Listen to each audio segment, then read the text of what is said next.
Clash of Minds mempersembahkan Walter Faith, Martin Smith, Martin Luther tahun 1517, Luka Parah tahun 1798,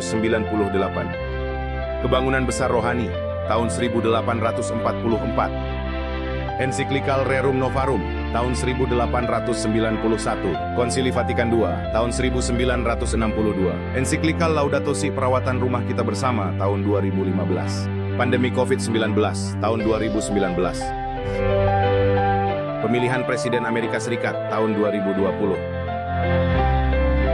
Perang Rusia melawan Ukraina tahun 2022, Perang Israel melawan Hamas tahun 2023, Pemilihan Presiden Amerika Serikat Trump versus Harris tahun 2024. WhatsApp Prof 235. 3I, Atlas Komet, Alien atau Spiritual, Eksternalisasi Hierarki. Halo dan selamat datang di episode lain dari WhatsApp Prof. Halo Martin. Halo Walter. Halo. Apakah kamu baik-baik saja? Saya merasa sangat bersemangat.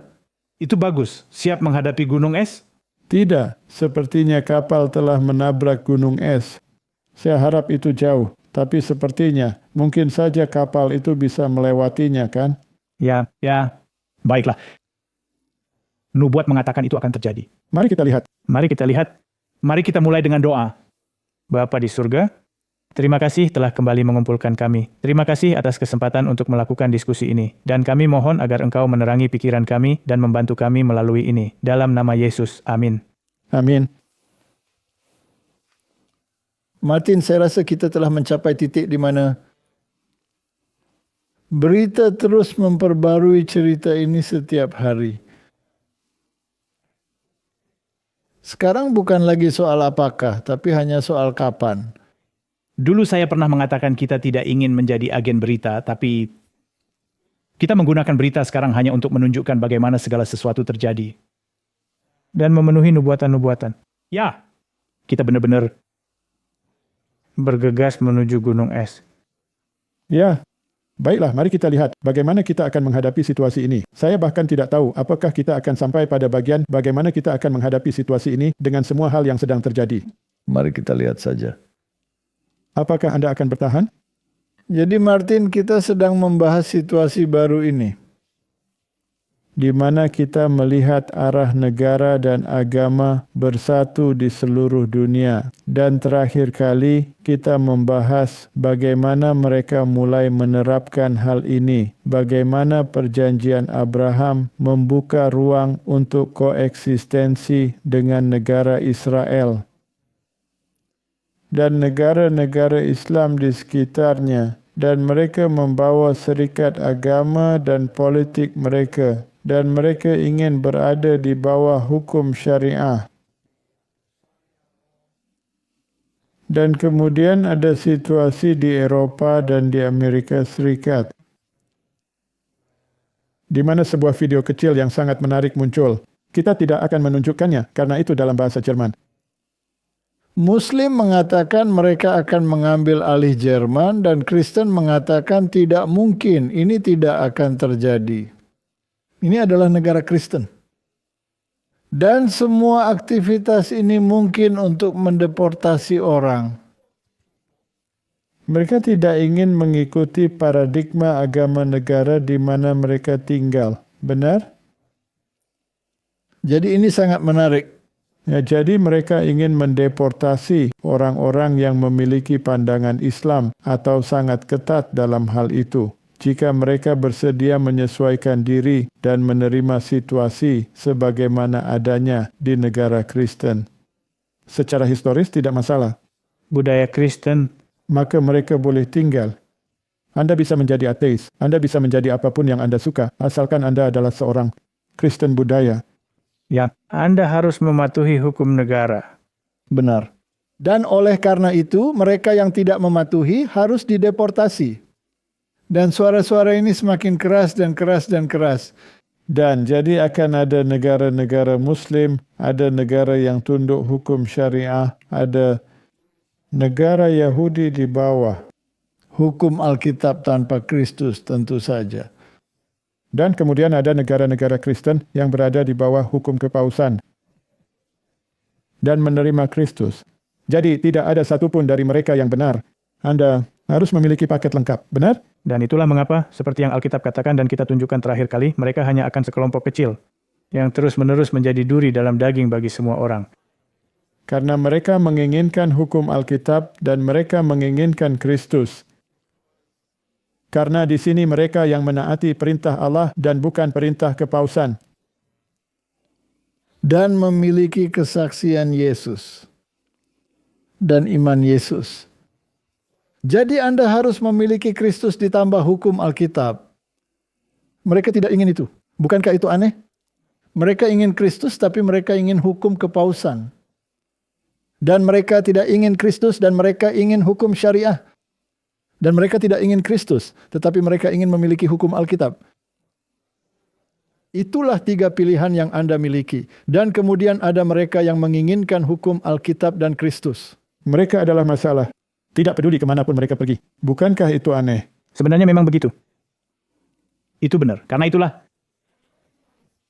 Nubuatan telah memprediksi bahwa ini akan terjadi. Benar. Mereka tidak akan menerima hukum Alkitab. Mereka akan menerima tanda binatang dan otoritas binatang. Hukum paus. Mereka akan melakukannya. Dan orang-orang Yahudi tidak akan menerima Kristus seperti yang dikatakan orang itu. Mereka lebih memilih pergi ke Auschwitz. Dan umat Muslim juga tidak akan menerimanya. Mereka akan menerapkan hukum syariah. ya. Menarik. Dan ini juga menarik, seperti yang Alkitab katakan, mereka semua memiliki pilihan. Itu tidak dipaksakan kepada mereka. Mereka yang memaksakan hukum, tetapi Tuhan tidak memaksakan apapun. Benar. Dan jika ada negara ateis, itu juga tidak masalah. Karena dengan begitu, Anda tidak memiliki keduanya. Kamu tidak memiliki hukum Alkitab maupun Kristus. Ya. Jadi itu tidak masalah. Tapi jika Anda ingin keduanya, Kamu dalam masalah. Dan itu juga memberitahu Anda bahwa ketika Anda sibuk dan menjadi bagian dari hal yang mainstream, jalan itu sempit. Ya, Jadi mungkin pikirkan 2 kali tentang aliran yang kamu ikuti. tentu saja. Jadi mari kita lihat apa yang terjadi di Amerika Serikat. Misalnya Chip Roy dan anggota Partai Republik lainnya sedang mendorong rancangan undang-undang untuk memblokir dan mendeportasi hukum syariah di kalangan imigran ilegal. Dan mereka mengklaim bahwa mereka merupakan ancaman eksistensial. bagi apa? Filosofi negara Kristen. Benar? Ya. Jadi Amerika menghadapi ancaman eksistensial penyebaran hukum syariah. Sekarang bukan hanya Amerika. Suara yang sama juga datang dari Jerman. Suara yang sama datang dari Prancis. Suara yang sama datang dari Inggris. Suara yang sama datang dari Belgia. Suara yang sama datang dari Belanda. Suara yang sama datang dari Polandia. Suara yang sama terus berlanjut dan berlanjut dari Italia. Sebut saja negaranya, kan? Jadi ini jelas tren yang kita tuju. Memiliki pemerintahan berbasis agama. Yang mengikuti agama yang dominan di wilayah tersebut. Oke. Dari Texas hingga setiap negara bagian di Amerika Serikat, penerapan hukum syariah telah mengancam gaya hidup Amerika, berusaha menggantikan sistem hukum dan konstitusi kita dengan ideologi yang tidak kompatibel, yang merendahkan hak-hak perempuan, anak-anak, dan individu dari agama yang berbeda.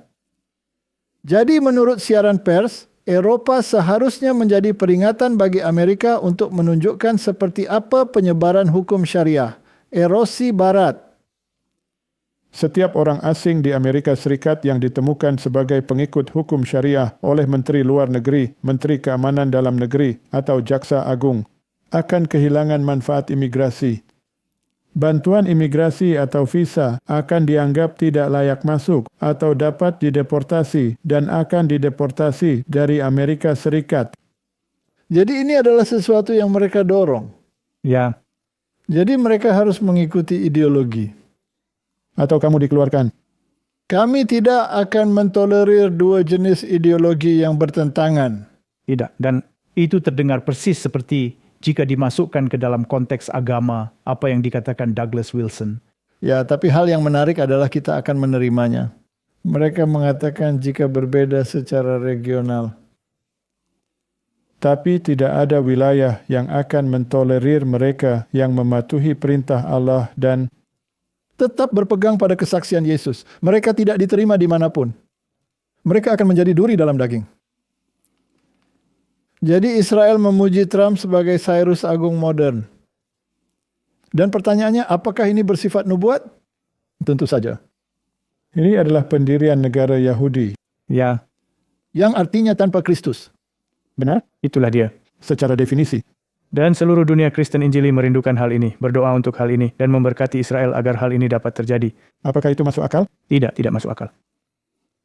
Karena mereka memiliki pemahaman yang keliru tentang apa yang dikatakan nubuat.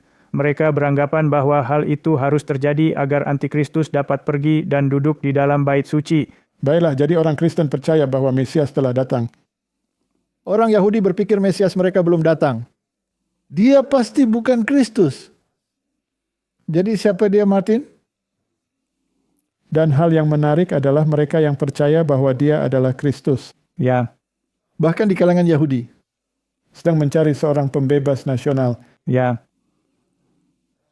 Tapi Alkitab mengatakan dia akan menjadi penebus dari dosa dan membawa ke kebenaran. Benar? ya, mereka ingin mendirikan kerajaan. Semua orang menginginkan kerajaan fisik. Sebelum Kristus datang dan menciptakan kembali. Baiklah. Karena dia akan menciptakan kembali dan kemudian kerajaan itu akan ada. Jadi mereka yang merindukan kerajaan yang akan didirikan oleh Kristus. Akan berada dalam posisi berlawanan dengan mereka yang ingin melakukannya sekarang atas namanya. Ya, Karena jelas dia tampaknya tidak mampu melakukannya. Jadi kami akan melakukannya untuknya. ya, atau bahkan mereka mengatakan bahwa mereka akan melakukannya dan kemudian dia bisa datang dan berkuasa. Itu Baiklah, jadi mari kita lihat apa yang dibahas dalam video ini. Baru saja berjalan kembali ke hotel saya dan saya menemukan ini. Wow.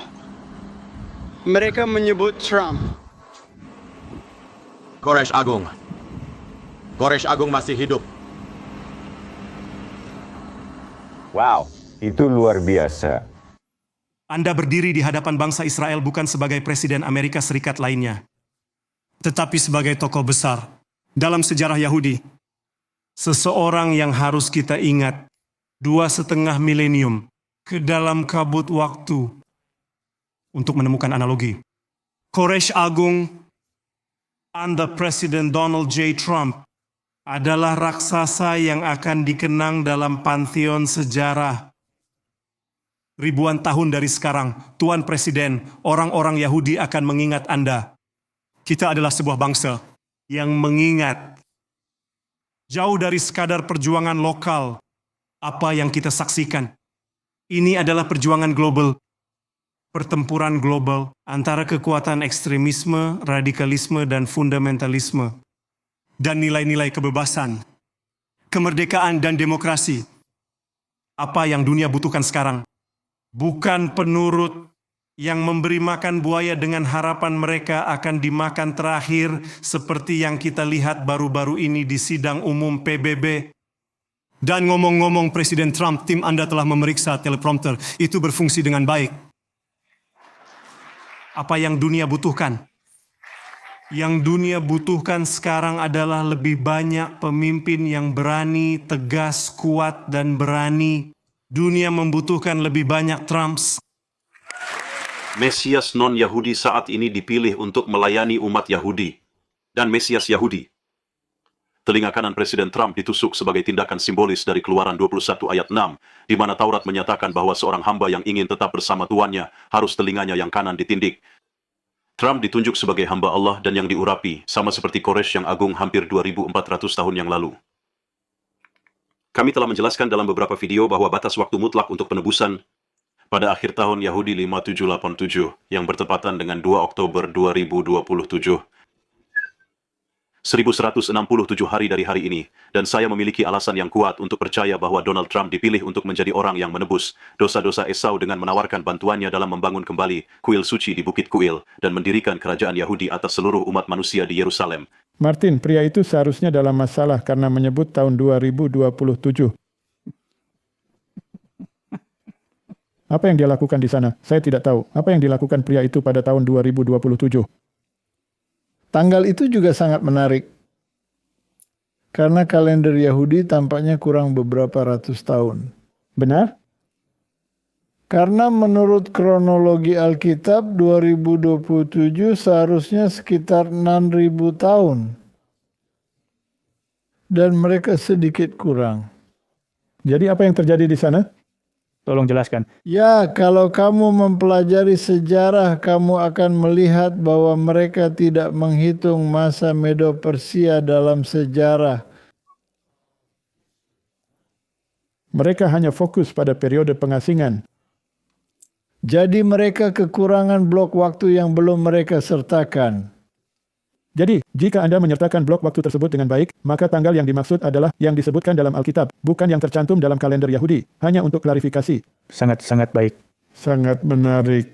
Jadi Martin, kita punya Koresh. Dan dia akan memastikan bahwa orang Yahudi memiliki negara mereka. Sekarang hal yang menarik adalah Koresh yang agung. Dia mengizinkan pembangunan kembali kuil. Dan Darius setelahnya. Setelah orang pintar palsu yang mencoba mengganggu dekret Kores untuk membangun kembali kuil dihapus oleh Darius. Kemudian Darius memberi mereka sistem politik mandiri. Benar? Tetapi mereka tetap tunduk pada negara. Aturan umumnya. Jadi ketika mereka memutuskan bahwa mereka bisa berkuasa sendiri lagi, mereka masih berkuasa secara mandiri di bawah payung kekuasaan politik dunia. Dan begitulah cara hal ini akan berjalan. Akan ada kekuatan politik dunia. Itu harus menjaga perdamaian. Apakah Anda menyebutnya PBB atau apapun yang Anda inginkan? Mereka harus menjaga perdamaian. Jadi ada kesepakatan. Ya. Dan itu adalah perjanjian Abraham. Itulah yang mereka bebas lakukan selama sesuai dengan. Itu harus sesuai dengan sistem. Jadi Anda bisa mempertahankan agama dan struktur politik Anda sesuai keinginan Anda dan kami akan mempertahankan milik kami. Karena pada zaman kuno, orang-orang kuno percaya bahwa dewa-dewa bersifat regional. Ya, Baiklah, oke. Jadi kamu tidak menyingkirkan dewa. Anda mungkin akan menyingkirkan orang-orang. Tetapi mereka terlalu takut untuk menyingkirkan dewa tersebut. Jadi ketika Nebukadnezar misalnya menaklukkan Yerusalem dan membawa orang Yahudi ke pembuangan, dia mengirim orang ke Samaria. Tetapi dia menyuruh mereka mempelajari aturan dewa di wilayah tersebut. Dan disitulah agama sinkretis berkembang seperti yang dimiliki oleh orang Samaria yang didasarkan pada Yahweh, tetapi sebenarnya dicampur dengan penyembahan Baal dalam sinkretisme. Jadi akan sama di sini, dewa regional akan menjadi dewa Yahudi. Dan di wilayah lain, dewa wilayah akan menjadi apapun yang ada di sana. Dalam kasus Timur Tengah saat ini, itu adalah Allah. jadi mereka hidup dalam harmoni dengan dewa mereka sendiri. Ya, selama Anda tidak mengganggu keseimbangan dan kamu hidup dalam harmoni dan damai dan kamu melakukan halmu. Dan jangan melakukan misi penginjilan. Ya, itu sebenarnya sangat populer saat ini. Oh ya, Jangan lakukan itu. Anda tidak boleh memaksa orang lain untuk berpindah agama karena dewa di wilayah tersebut akan sangat marah. Maksud saya, Rusia juga punya undang-undang seperti itu. Rusia baru saja memperkenalkan undang-undang tersebut bersama dengan Kepausan. Ya, Dan Vatikan sangat tegas dalam hal ini. Karena Kepausan adalah ibu dari semua pelacur. tentu saja dan Paus Fransiskus dia dengan tegas mengatakan tidak ada penyebaran agama. Dan seperti yang dikatakan pria itu, kita tidak ingin fundamentalisme. Sekarang ini sangat aneh. Apa itu Yahudi Ortodoks selain fundamentalisme? Tanpa Kristus, Bukanlah fundamentalisme adalah definisi bahwa Anda percaya persis apa yang dikatakan dan tetap teguh pada keyakinan itu? benar. Sekarang mereka mengklaim itu adalah Torah, tetapi Sebenarnya itu adalah Talmud, benar? Itulah mengapa mereka tetap pada hal itu dan mereka tidak ingin pindah. ya karena saya berada di Yerusalem Dan saya sudah menceritakan kisah ini berkali-kali tentang seorang rabi yang mengalami kesulitan, yang ingin mendapatkan sumbangan kecil. Dan saya membuat hidupnya tidak nyaman dengan mengatakan bahwa saya akan memberikan sumbangan kepadanya jika dia bersedia berbincang sebentar dengan saya, yang sangat mengganggu mereka, tetapi kebutuhan lebih besar daripada gangguan tersebut. Jadi dia duduk bersama saya dan saya ingin membicarakan Daniel dan tentang Yesaya pasal 53. Dan dia jadi sangat marah. Dan saya ingin tahu mengapa dia begitu marah. Dan dia berkata, karena saya tidak berhak menafsirkan kitab suci. Oh, itu terdengar familiar. Hanya Rabbi yang berhak menafsirkan kitab suci. Dan ingat pria Katolik yang kita tunjukkan terakhir kali. Dia mengatakan hanya gereja, paus, yang memiliki hak untuk menafsirkan kitab suci. Dan kamu harus diam. Anda tidak boleh membacanya. Typical. Jadi Anda memiliki kemampuan untuk membaca, tetapi Anda tidak diizinkan untuk menggunakannya. Jadi apa gunanya memberikan Alkitab kepada orang-orang? Jadi jangan berikan itu kepada mereka. Berikan saja mereka katekismus. Lalu kamu tahu apa yang dikatakan paus tentang hal itu, yang selalu penuh omong kosong. Tapi Anda harus berhati-hati, karena jika Anda bukan teolog, Anda tidak akan memahami kontradiksi langsung dalam dua Alkitab. Itu adalah poin yang sangat bagus, Martin. Anda harus menjadi teolog untuk memahami dua kontradiksi dan menyatukannya. Jadi pola pikir yang sama ini ada di mana-mana. Baiklah, jadi izinkan saya bertanya kepada Anda saat Anda sedang membicarakan hal itu. Perjanjian Abraham, bukankah itu sendiri merupakan kontradiksi? Tentu saja. Karena ada kesepakatan antara mereka yang menerima Kristus dan mereka yang tidak. Dan bukankah Alkitab mengatakan bahwa Anda hanya bisa menjadi bagian dari Israel rohani dan benih Abraham jika Anda menerima Kristus? Martin, dunia ini terlalu membingungkan bagiku. Jadi Martin, saat ini kita memiliki Koresh yang agung di dunia. Menurut sumber-sumber ini, Kita memiliki seorang pembawa damai yang hebat di dunia. dan itu semua mengingatkan pada Matius 24, bukan begitu? Ya, Jadi Anda memiliki semua hal ini dan kemudian Anda masih memiliki dialektika Hegelian yang berlangsung. Karena Anda harus mengubah pola pikir, benar? Itu membutuhkan dialektika Hegelian. Dan ada yang mengatakan dia seharusnya mendapatkan hadiah Nobel perdamaian. ya. Dan kemudian mereka menyerahkannya kepada orang lain dan mari kita lihat apa yang akan terjadi selanjutnya. Ini adalah kehormatan besar untuk terlibat dengan begitu banyak orang. Jadi orang yang sebenarnya mendapatkan hadiah Nobel yang disebut hari ini, yang disebutkan kepada saya. Dan berkata, saya menerima ini demi Anda karena Anda benar-benar pantas mendapatkannya. Hal yang sangat baik untuk dilakukan. Saya tidak mengatakan berikan pada saya. Saya pikir dia mungkin melakukannya. Dia sangat baik. Dan Anda tahu saya telah membantunya sepanjang jalan. Mereka membutuhkan banyak bantuan di Venezuela. Memang, mereka membutuhkan bantuan, dan memang ia telah membantu. Dan kami merasa terhormat memiliki Maria Corina Machado bergabung dengan kami, penerima baru hadiah Nobel Perdamaian. Maria, selamat datang, selamat. Dan jelaskan kepada pemirsa kami mengapa Anda memutuskan untuk mendedikasikan penghargaan ini kepada Presiden Donald Trump. Terima kasih banyak Rachel, dan kepada semua kalian atas apa yang telah kalian lakukan untuk Venezuela. Dan saya memutuskan hari ini didedikasikan untuk Presiden Trump karena dia pantas mendapatkannya. Karena tidak hanya dia terlibat dalam menyelesaikan 8 perang dalam beberapa bulan, tetapi tindakannya telah menentukan Venezuela kini berada di ambang kebebasan setelah 26 tahun tirani. Jadi Martin, agenda perdamaian ini, pengelompokan entitas negara dan agama, memindahkan orang-orang yang tidak setuju di suatu wilayah dengan dewa pilihan di sana dan mendeportasi mereka ke wilayah di mana dewa mereka berkuasa. Ini sedang terjadi. ini terdengar seperti pengulangan dari apa yang terjadi di Timur Tengah kuno. Ya, ini sebenarnya pengulangan dari apa yang terjadi di zaman Koresh dan semua orang ini. Dan hal yang menarik adalah sementara Trump menjabat sebagai presiden, dia membantah terlibat dalam projek 2025.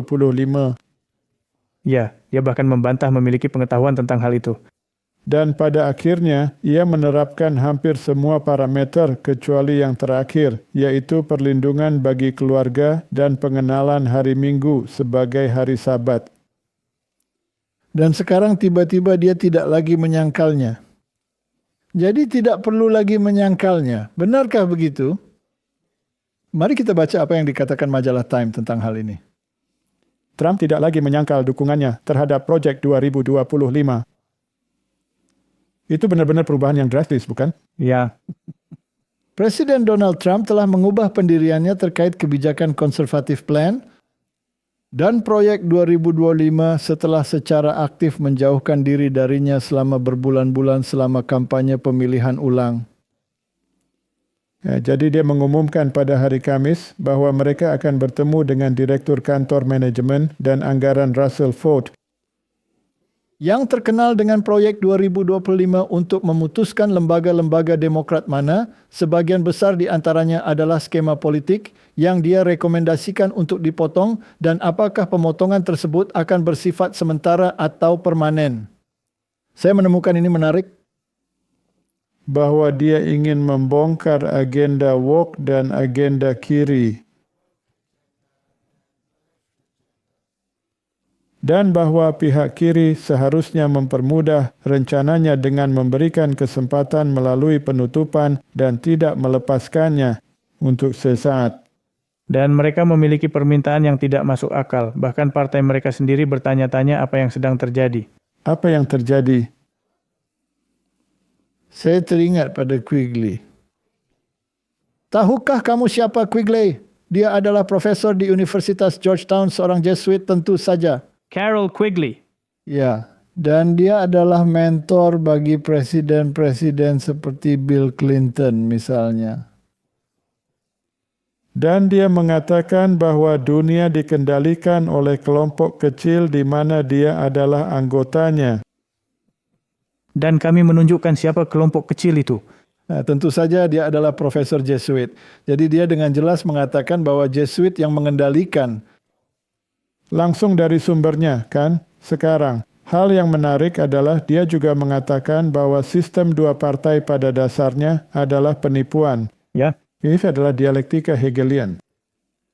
Dan dia berkata, kamu tahu itu agar kamu bisa menyingkirkan para penjahat dan mengubah kebijakan dan... Tetapi pada dasarnya, di balik layar, ketika mereka masuk ke ruang-ruang masonik kecil mereka dan retret-retret Jesuit kecil mereka, kebijakan diputuskan apakah dari kiri atau dari kanan. Itu semua omong kosong. Itulah yang dia katakan. Ya, saya sedikit menghiasinya, tapi dia mengatakan sistem dua partai sebenarnya adalah sistem kerjasama. Dan Anda bisa melihatnya. Ketika Trump misalnya memperkenalkan BEA dan kebijakan perdagangan, pihak kiri berteriak-teriak seperti orang gila. Dan ketika Biden masuk, dia tidak mengubah kebijakan sama sekali. Dia hanya melanjutkan. Jadi jelaslah, jika dia berteriak-teriak dengan heboh, mengapa dia tidak mengubah kebijakannya? Bukan untuk tujuan yang lebih besar. Bukan untuk kebaikan bersama yang lebih besar. Kebaikan bersama. Ini sangat menarik. Jadi di sini mereka membuat penutupan yang memberi Donald Trump kesempatan untuk menyingkirkan semua lembaga yang menjadi masalah baginya. Ya. Jadi mana yang tidak akan menerima dana? Semua yang berada di kiri, tetapi kiri justru memfasilitasi hal itu. Apakah itu masuk akal? Tidak. Maksud saya, kecuali itu bagian dari rencana. Ada rencana? Ya, maksud saya Anda punya. Mereka mendapatkan dana untuk militer. Tetapi dia menginginkan militer. Baiklah, sekarang Martin. Jika pihak kiri dikendalikan oleh kelompok kecil, di mana Quigley menjadi bagiannya, Jesuit, dan pihak kanan dikendalikan oleh kelompok yang sama, bukankah ini permainan yang menarik? Ya, itulah mengapa kami selalu mengatakan, seperti yang juga dikatakan dalam nubuat, jangan terjebak di dalamnya, jangan terjebak dan jadilah pengamat. Jadi, meskipun Trump berulang kali menegaskan bahwa dia tidak tahu apa-apa tentang proyek 2025, namun dia memiliki hubungan dekat dengan beberapa penulisnya, beberapa di antaranya pernah menjabat di pemerintahannya, termasuk Fauci. Dan dia memberikan mereka posisi tinggi. di mana pengambilan keputusan merupakan bagian yang tak terpisahkan dari masalah tersebut. Benar? Dan sejak dia kembali ke Gedung Putih pada Januari, pemerintahan keduanya telah mengambil langkah-langkah untuk menerapkan sejumlah proposal yang tercantum dalam dokumen lebih dari 900 halaman. Kini, di tengah penutupan pemerintah, Trump bergerak untuk lebih mewujudkan tujuan proyek 2025 dalam mengurangi tenaga kerja federal dan memperluas kekuasaan eksekutifnya. Dan tampaknya secara terbuka menerima rencana tersebut. Jadi di sini dia diberi kesempatan yang luar biasa oleh oposisi yang seharusnya ingin mencegah dia melakukan semua hal ini tetapi tidak melakukannya. Ya. Sebenarnya memperkuatnya dengan dalih yang berbeda. Permainan yang menarik. Ya. Saya tidak pernah suka politik, tapi sekarang sangat menarik untuk ditonton. Jika Anda bisa mengaitkannya dengan apa yang dikatakan Alkitab. Anda sebelumnya mengatakan dengan cepat bahwa itu dikelola oleh kelompok kecil kedua belah pihak, tetapi Alkitab juga mengatakan mereka semua duduk di meja yang sama. Mereka duduk di meja yang sama. Mereka mengadakan percakapan yang indah, Raja Utara dan Raja Selatan. Dan kemudian Martin, sedikit sejarah yang menarik, patung konfederasi diinstal ulang di DC setelah perintah eksekutif Trump. Sekarang patung apa ini? Tentu saja ini adalah patung yang dihapus setelah protes dengan gerakan Black Lives Matter. Karena orang yang terlibat, Albert Pike, tentu saja Skotlandia kan, Freemason derajat 33, yang menulis Morals and Dogma, pada dasarnya Alkitab dari Freemasonry terlibat dalam pembentukan Ku Klux Klan. Jadi jelas ada banyak ketegangan rasial dalam semua ini. Dan mereka menyingkirkan patung itu. Dan menariknya, Donald Trump memerintahkan agar patung itu dipasang kembali. Benar? Jadi, Layanan Taman Nasional mengumumkan pada Agustus bahwa mereka akan memasang kembali patung tersebut sesuai dengan 2 perintah eksekutif yang ditandatangani oleh Presiden Trump. Pekerjaan yang signifikan dilakukan untuk memulihkannya. Layanan Taman Nasional mengatakan patung itu menghormati kepemimpinan Pike dalam Freemasonry. Menarik. Bukan sebagai jenderal. Freemasonry. Tidak ada disebutkan tentang masa lalunya di Tentara Konfederasi dan upayanya untuk mencegah pria dan wanita kulit hitam memperoleh hak pilih. Pike sendiri bertindak tidak terhormat. Dia mengambil senjata melawan Amerika Serikat, menyalahgunakan dana, dan akhirnya ditangkap dan dipenjara oleh pasukannya sendiri. Tidak sebelum dia menjadi pahlawan Freemasonry. Dan ketika saya berada di kuil derajat 33, seorang Mason berteriak pada saya dan berkata, "Anda berdiri di tanah suci." Dan saya berkata, "Apa yang begitu suci tentang itu? Itu kuburan Pike." Oke. Jadi tulangnya suci. Saya tidak menemukan hal itu dalam Alkitab. Jadi saya tidak punya masalah berjalan di tanah suci itu. Tapi sistem binatang juga memiliki filosofi yang sama. Oh ya. Itu luar biasa. Anda turun ke beberapa area di Vatikan. Dan di sana ada makam John Paul II dan Anda harus berlutut dan berdoa. Jadi saya juga berada di Vatikan dan ada seorang wanita di depan saya. Dan ketika dia sampai di peti mati, John Paul II, dia berlutut dan dia berdoa. Saya tidak tahu berapa lama dia berdoa, tapi sudah cukup lama. Dan pasukan Swiss berdiri di belakang saya, dan dia tidak melakukan apa-apa. Dia membiarkannya sepenuhnya. Tapi saya tidak berlutut karena saya pikir tidak pantas berlutut di depan tulang-tulang antikristus. Jadi saya terus berdiri. Dan saya harus menunggu karena Anda tidak bisa lewat sampai wanita itu bangun dan pergi. Dan kemudian saya berhenti untuk mengambil foto dan penjaga Swiss mendorong saya. Saya harus melanjutkan. Tapi wanita itu diizinkan berdoa. Tapi saya tidak akan berdoa. Jadi saya dianggap tidak diinginkan. Jadi Martin jelas sangat menghormati individu tertentu ini. Hal yang sama terjadi di seluruh hal ini. Ini meresap ke dalamnya. Dan siapa yang berada di balik Freemasonry? Ordo Jesuit. Siapa yang berada di balik Illuminati? Ordo Jesuit, Adam Weishaupt, pendiri Illuminati. Jesuit. Tidak ada yang namanya mantan Jesuit. Tidak. Mungkin hanya Jesuit yang menyamar. Ya. Kecuali dia benar-benar bertobat yang sudah terjadi dan kemudian dia menjadi sasaran peluru. Nah, seperti Imam Jesuit yang bertobat, Ribera. Ya benar, dan dia memiliki banyak hal menarik untuk dikatakan. Saya juga pernah memberikan kuliah. Saya pikir jika saya ingat dengan benar itu di Kanada. Mungkin di Amerika Serikat, tapi saya pikir itu di Kanada.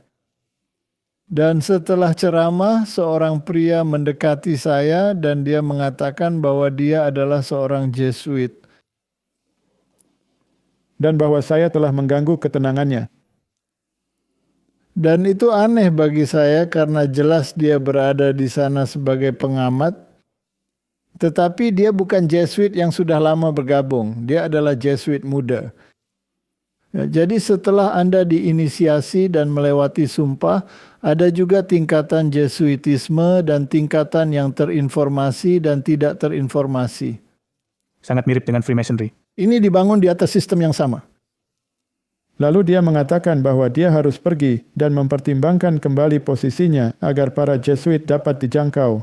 Pasti. Saya tidak tahu apa yang terjadi padanya setelah itu, tapi ini menarik.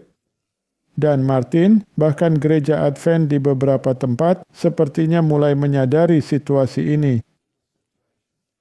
Meskipun hingga saat ini mereka berada dalam koma dan tidur yang dalam, dengan suara dengkur yang bergema di atas tembok kota. Namun, sebagian dari mereka tampaknya mulai menyadari situasi. Dan Conference Michigan mengeluarkan dokumen yang sangat menarik. Istirahat, ibadah, dan pemerintahan.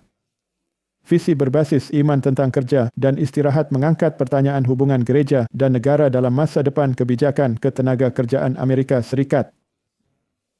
Hal itu harus melalui kebijakan ketenaga kerjaan. Ya, karena serikat pekerja harus dilibatkan. Benar? Jonathan Berry yang diusulkan sebagai pengacara ketenaga kerjaan untuk Departemen Ketenaga Kerjaan Amerika Serikat menulis bagian hukum ketenaga kerjaan dalam agenda kebijakan proyek 2025. Ini adalah hal yang menarik. Ini benar-benar luar biasa. Maksud saya, jika Anda membangun puzzle dan potongan-potongannya mulai cocok, Anda merasa puas, dan ini sama, ini cocok sekali. Ini cocok sekali. Di antara beberapa usulan, dia merekomendasikan untuk merevisi Undang-Undang Standar Ketenaga Kerjaan yang adil. Untuk mewajibkan pembayaran lembur untuk pekerjaan yang dilakukan pada hari Sabat yang didefinisikan sebagai hari Minggu atau hari lain yang dirayakan secara keagamaan. Sebagai cara menghormati tradisi keagamaan dan budaya yang telah lama ada seputar istirahat mingguan. Jika dikonfirmasi, Berry akan menjabat sebagai Kepala Penasihat Hukum Departemen Tenaga Kerja dengan wewenang independen untuk menegakkan lebih dari 180 undang-undang ketenaga kerjaan federal. Jadi Martin, orang-orang sedang ditempatkan untuk mengikuti agenda. Dan mereka adalah individu-individu proyek 2025. Jadi, bahkan jika Trump tidak mengatakan, ya saya sedang melaksanakan proyek 2025, dia melakukannya melalui tindakannya. Benar, dan menempatkan orang-orang yang dapat melakukannya atas namanya. Menarik. Sekarang ingat Martin bahwa kita mengatakan ketika paus baru ini, Leo menjadi paus Amerika.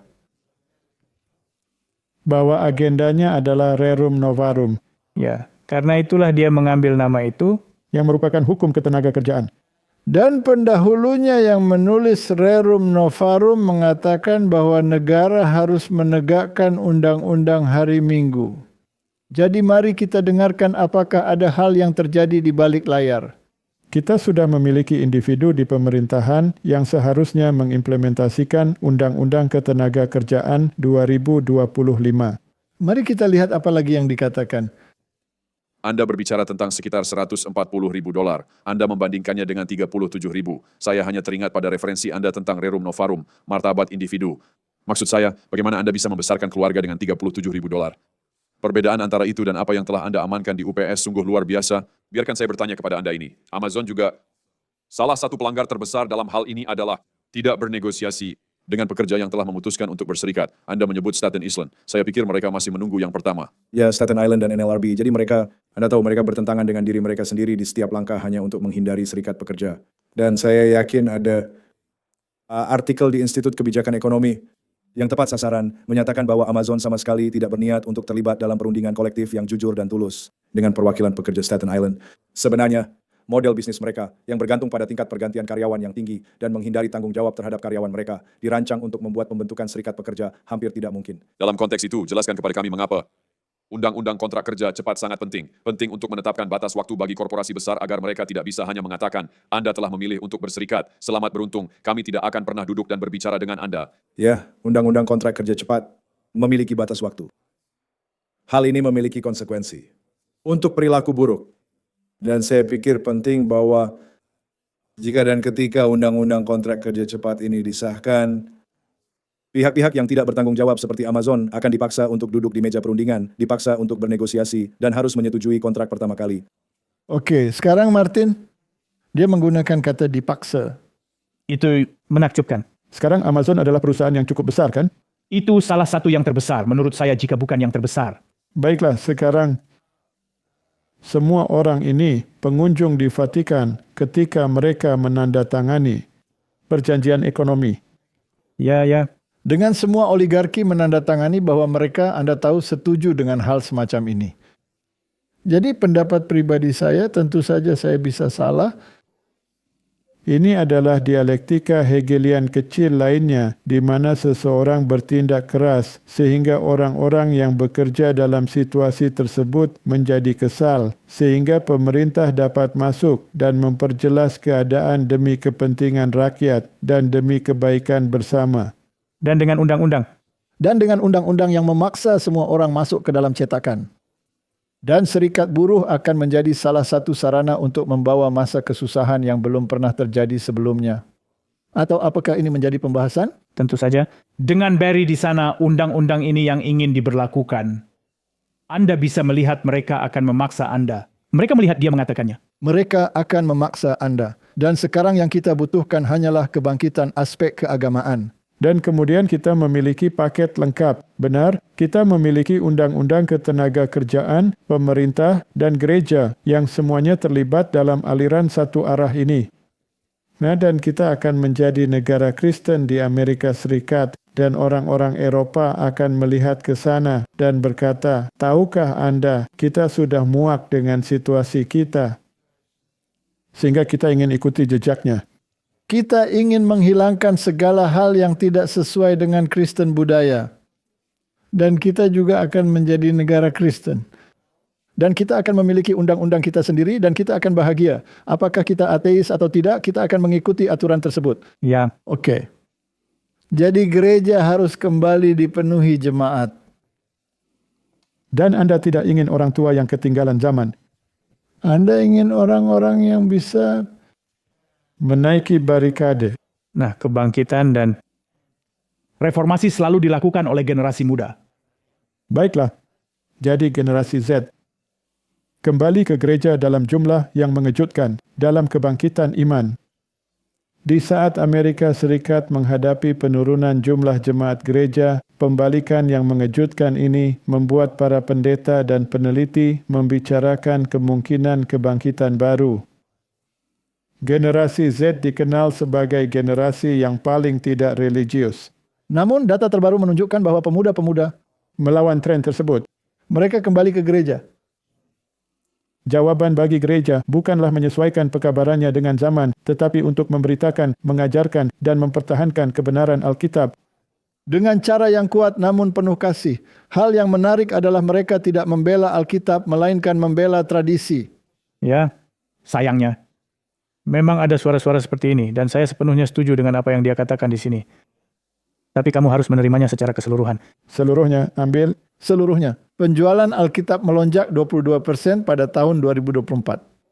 Dibandingkan dengan pertumbuhan kurang dari 1% untuk buku cetak secara keseluruhan menurut data pemindaian buku Circana. Jadi Martin, mereka membaca Alkitab, tetapi mereka mengikuti tradisi. Sayangnya, karena ketika mereka membaca Alkitab, mereka tidak. Dan saya merasa kasihan karena saya dulu seperti ini ketika beberapa tahun yang lalu, Anda membaca Alkitab dan kemudian Anda memiliki sedikit pemahaman tentang apa yang dikatakannya, lalu Anda pergi mendengarkan pendeta dan kemudian dia menjadi standar, bukan apa yang Alkitab katakan.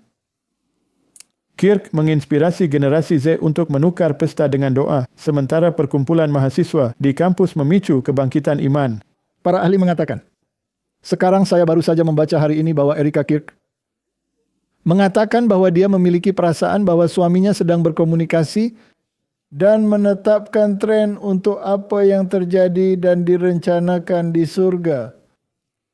Dan itu benar-benar menarik karena itu pada dasarnya spiritualisme. Itu benar. Dan Little Light Studio membuat sebuah karya yang sangat menarik tentang hal itu tidak lama lalu. Dan mungkin orang-orang bisa melihat yang satu itu. Mungkin Anda bisa menambahkan tautan. Saya akan melakukannya. Karena mereka melakukan pekerjaan yang hebat. Jadi kita tidak perlu mengulang apa yang mereka katakan. Mengapa itu disebut spiritualisme? Rumah persaudaraan di seluruh negeri menukar bir dengan Alkitab seiring dengan semakin banyaknya mahasiswa universitas yang beralih ke Kristen pasca pembunuhan aktivis konservatif Charlie Kirk. Gerakan ini telah menyebar ke seluruh negeri dan baru-baru ini mulai berkembang di Rumah Persaudaraan Kappa Sigma. Sekarang semua itu adalah organisasi masyarakat rahasia. Tempat perkembangbiakan. Tempat perkembangbiakan ya. Di mana tentu saja ada ritual rahasia dan jabat tangan rahasia. Itu pada dasarnya masonik. Ya, ini adalah batu loncatan. Ya, mereka memiliki banyak organisasi cabang yang berfungsi sebagai pintu masuk untuk menarik orang, menempatkan mereka dalam posisi kepemimpinan, dan mengirim mereka keluar. Jadi ini terjadi di Universitas East Carolina, North Carolina. Puluhan mahasiswa berkumpul untuk doa malam. Jadi mereka menyebutnya malam harapan.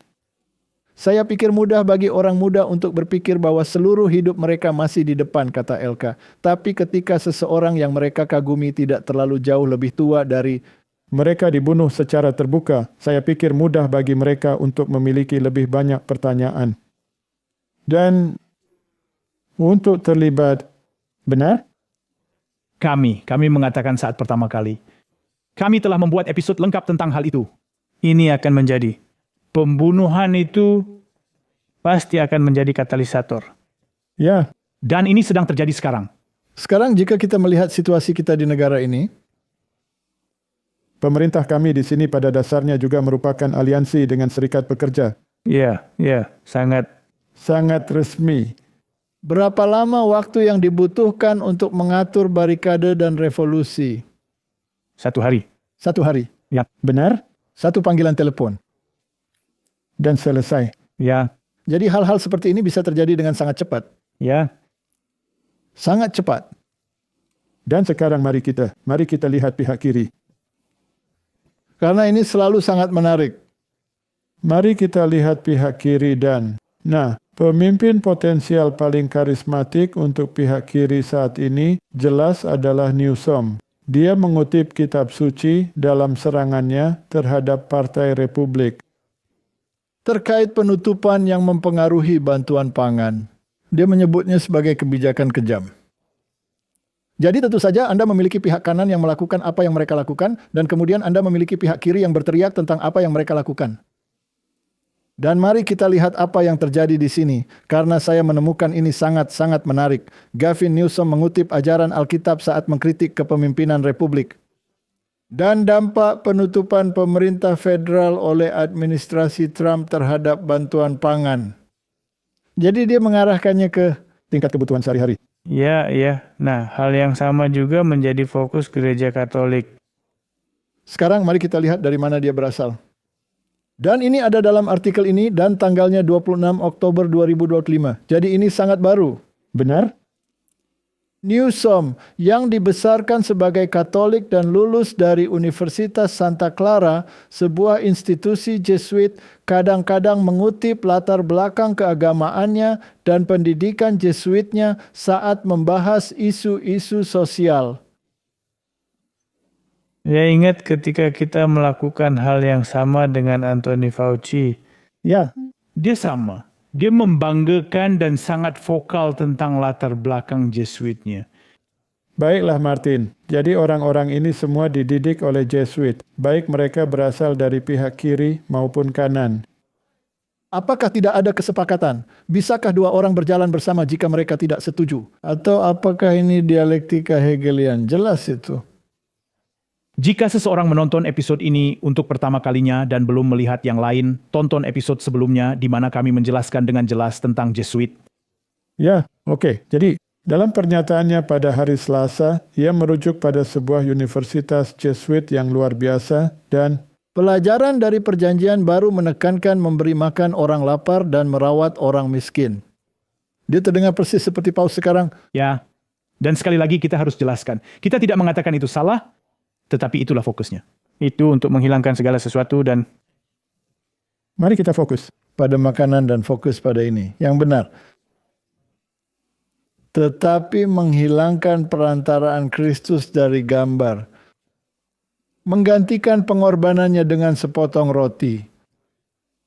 ya, Dan perantara yang tidak pernah disebutkan dalam Alkitab, yaitu sistem kepausan, paus dan para uskupnya, serta semua santo yang telah meninggal. Siapapun yang Anda inginkan dalam kerumunan itu, apakah mereka berpindah dari Protestan ke Katolik, tidak masalah. seperti Kardinal Newman. Yang kini telah dinyatakan tentu saja oleh para paus sebelumnya sebagai santo. ya, Jadi dia adalah perantara. dan dia akan menjadi, dan kita akan menunjukkan sesuatu. Apakah Anda ingin berdoa dekat tulang-tulang spesimen yang berjamur itu? Sekarang saya sama sekali tidak ingin dekat dengan tulang. Tidak, mari kita jauhi tulang-tulang itu. Biarkan para penemu tulang yang melakukan itu. Sekarang, fans mengunjungi gereja tempat umat Kristen percaya Yesus disalibkan dan bangkit di tengah Israel. Gencatan senjata Hamas. Tentu saja ini adalah tempat Katolik. Jika kamu masuk ke Yerusalem, mereka memiliki gereja di mana hal ini konon terjadi atau dibangun di atas tempat tersebut. Dan kemudian ada Golgota yang sama sekali berbeda di luar kota, yang jauh lebih sesuai dengan Alkitab, yang tentu saja sama sekali diabaikan. Jadi, seluruh dunia ini hanya berputar di atas kebohongan belaka. Ya, itu benar. Ketika kami di sana tahun lalu, dengan François Duplessis, sama, kami pergi. Sebenarnya, kami bahkan tidak tahu kami berada di gereja ini karena kami juga pergi ke tempat lain. Dan seperti yang Anda katakan, ini begitu. Beda jauh, benar? Ini sebenarnya mimpi buruk karena ada begitu banyak tempat-tempat berbeda yang mengatakan hal yang sama. Itu untuk alasan yang sama di sana. Ya. Dan hal yang menarik adalah mereka mengatakan, Anda tahu dia disalibkan di luar kota, tapi tempat ini jelas berada di dalam kota. Begitulah kata mereka. Tapi dinding-dindingnya berbeda pada masa itu. Dan ketika saya berada di sana beberapa tahun lalu, mereka sedang menggali dinding-dinding itu, dan dinding-dindingnya tepat di tempat yang seharusnya. Jadi ini pasti berada di dalam kota. Dan mereka sebenarnya mengalami masalah saluran pembuangan. Jadi mereka harus menggali untuk menyelesaikan masalah saluran pembuangan. Dan mereka menemukan gerbang Damaskus yang tua. Oh. Jadi temboknya jelas jauh lebih rendah, tapi di mana letaknya? Dan tempat ini adalah tempat palsu, benar-benar palsu. Tapi Anda tahu ada banyak hal palsu dalam Katolik. Bagaimana dengan La Santa Scala, Martin? Tangga itu yang konon adalah tangga yang menuju ke... Di mana Pilatus berkata, lihatlah manusia ini, eko homo. Dan suatu hari tangga ini tiba-tiba muncul secara ajaib di Roma, dibawa oleh malaikat. Dan kemudian mereka membangun bangunan ini di atasnya, gereja ini di atasnya, dan masih ada noda darah Yesus di tangga. Nah, jadi jika Anda naik ke sana, ada plat kaca kecil di atasnya, dan orang-orang merangkak ke sana dan mencium plat kaca tersebut. Dan disitulah reformasi dimulai. Ya. Orang yang benar akan hidup oleh iman. Sekarang bagaimana mungkin seseorang yang waras percaya omong kosong seperti itu? Sayangnya begitulah cara Anda tertipu. Tapi jelaskan mengapa Anda mengatakan reformasi dimulai di sana. Karena Martin Luther mengunjungi Roma Dan dia mengharapkan sesuatu Anda tahu yang bersifat religius, tapi yang dia temukan adalah kemegahan, upacara, dan kemewahan. Dan dia sebagai seorang Katolik yang taat, tetapi setelah membaca kitab Roma, dia berada dalam konflik yang mengerikan. Tapi dia menjalani ritual-ritual tersebut. Dan dia merangkak naik tangga itu dengan lututnya, untuk yang mana Anda mendapatkan pengampunan. Dengan kata lain, Anda mendapat pengurangan waktu untuk membayar dosa-dosa Anda sendiri, meskipun Kristus telah membayarnya. Dan dia jelas memikirkan hal ini saat naik, lalu dia mendapat pencerahan. Bahwa orang-orang benar tidak akan diberi imbalan dengan merangkak di atas lutut mereka dan mencium tangga palsu, plakat palsu, dan tetesan darah palsu yang sebenarnya tidak pernah ada di sana, terutama setelah 2000 tahun. Dan tiba-tiba ia menyadarinya dan kata-kata itu bergema di benaknya. Orang yang benar akan hidup oleh iman. Iman pada apa? Pada karya-karya yang telah diselesaikan oleh Yesus Kristus. Saya tidak perlu menghukum diri saya sendiri. Dia telah dihukum karena saya. Ya, saya. Jelas sekali dalam pasal 53 bahwa dia telah membayar harga untuk saya. Melalui luka-lukanya, saya disembuhkan. Saya tidak perlu menyakiti diri sendiri untuk melakukan ini. Dan kemudian? Dan dia bangun di tengah jalan. Dia tidak pernah menyelesaikannya, Martin. Dia kehilangan indulgensi. Itu mimpi buruk. Tetapi ia memperoleh hidup yang kekal. Jika dia masih hidup hari ini, atau jika dia masih hidup di bawah kepausan sebelumnya, dia bisa saja mengikuti tweetnya dan mendapatkan indulgensi tanpa harus mendaki tangga La Santa Scala. Anda tahu, inilah jenis kebodohan yang disiarkan di dunia. Jadi apa yang dia katakan? Apa yang dikatakan Vance? Dia berkata, saya sangat berterima kasih kepada para imam Yunani, Armenia, dan Katolik yang merawat tempat suci ini. Ini adalah tempat palsu. Vance menulis di X pada hari Kamis, membagikan foto kunjungannya ke gereja. Semoga Pangeran Damai mengasihani kita dan memberkati upaya kita untuk damai. Saya juga berterima kasih kepada para biarawan Fransiskan yang merayakan misa pribadi untuk keluarga saya dan banyak orang Amerika yang bekerja untuk damai. Martin?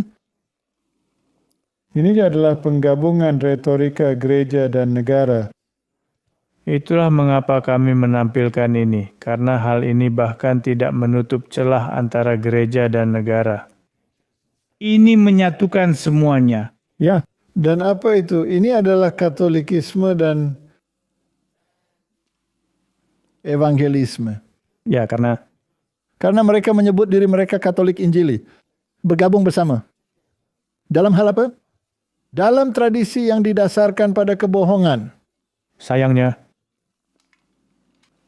jadi jelaslah bahwa perpecahan antara Katolik dan Protestan telah teratasi, bukan? Nah, pada tahun 2014 Anda menunjukkan penandatanganan piagam ekumenis tersebut. Anda memiliki 500 tahun yang Anda tunjukkan di mana. Benar. Dan kemudian ada Tony Palmer yang mengatakan, ya, dan kamu tahu Martin, 31 Oktober.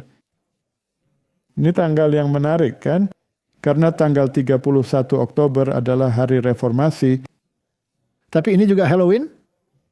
Jadi Anda bisa memilih apakah ingin diingatkan tentang warisan Protestan Anda atau apakah ingin menaruh permen di kepala seseorang. Sekarang Donald Trump dalam trik dan hadiah. Meletakkan batang permen di kepala seorang anak. Alih-alih memasukkannya ke dalam tasnya. Dan ada keributan besar tentang mengapa dia menaruh batang permen di atas kepala anak itu alih-alih di dalam tas. Sepertinya Gedung Putih cukup senang merayakan norma-norma Kristen dan memiliki, Anda tahu, kantor baru untuk memastikan Kristen diperlakukan dengan benar sambil tetap mempertahankan Halloween. Dan tidak ada perbedaan antara dunia pagan, dunia Kristen, dunia Protestan, dan dunia Katolik. Dan tentu saja gereja Inggris yang kita bicarakan terakhir kali, yang kini begitu masonik sehingga bukan lagi gereja. Dan Raja Inggris atau Ratu Inggris adalah kepala gereja Inggris.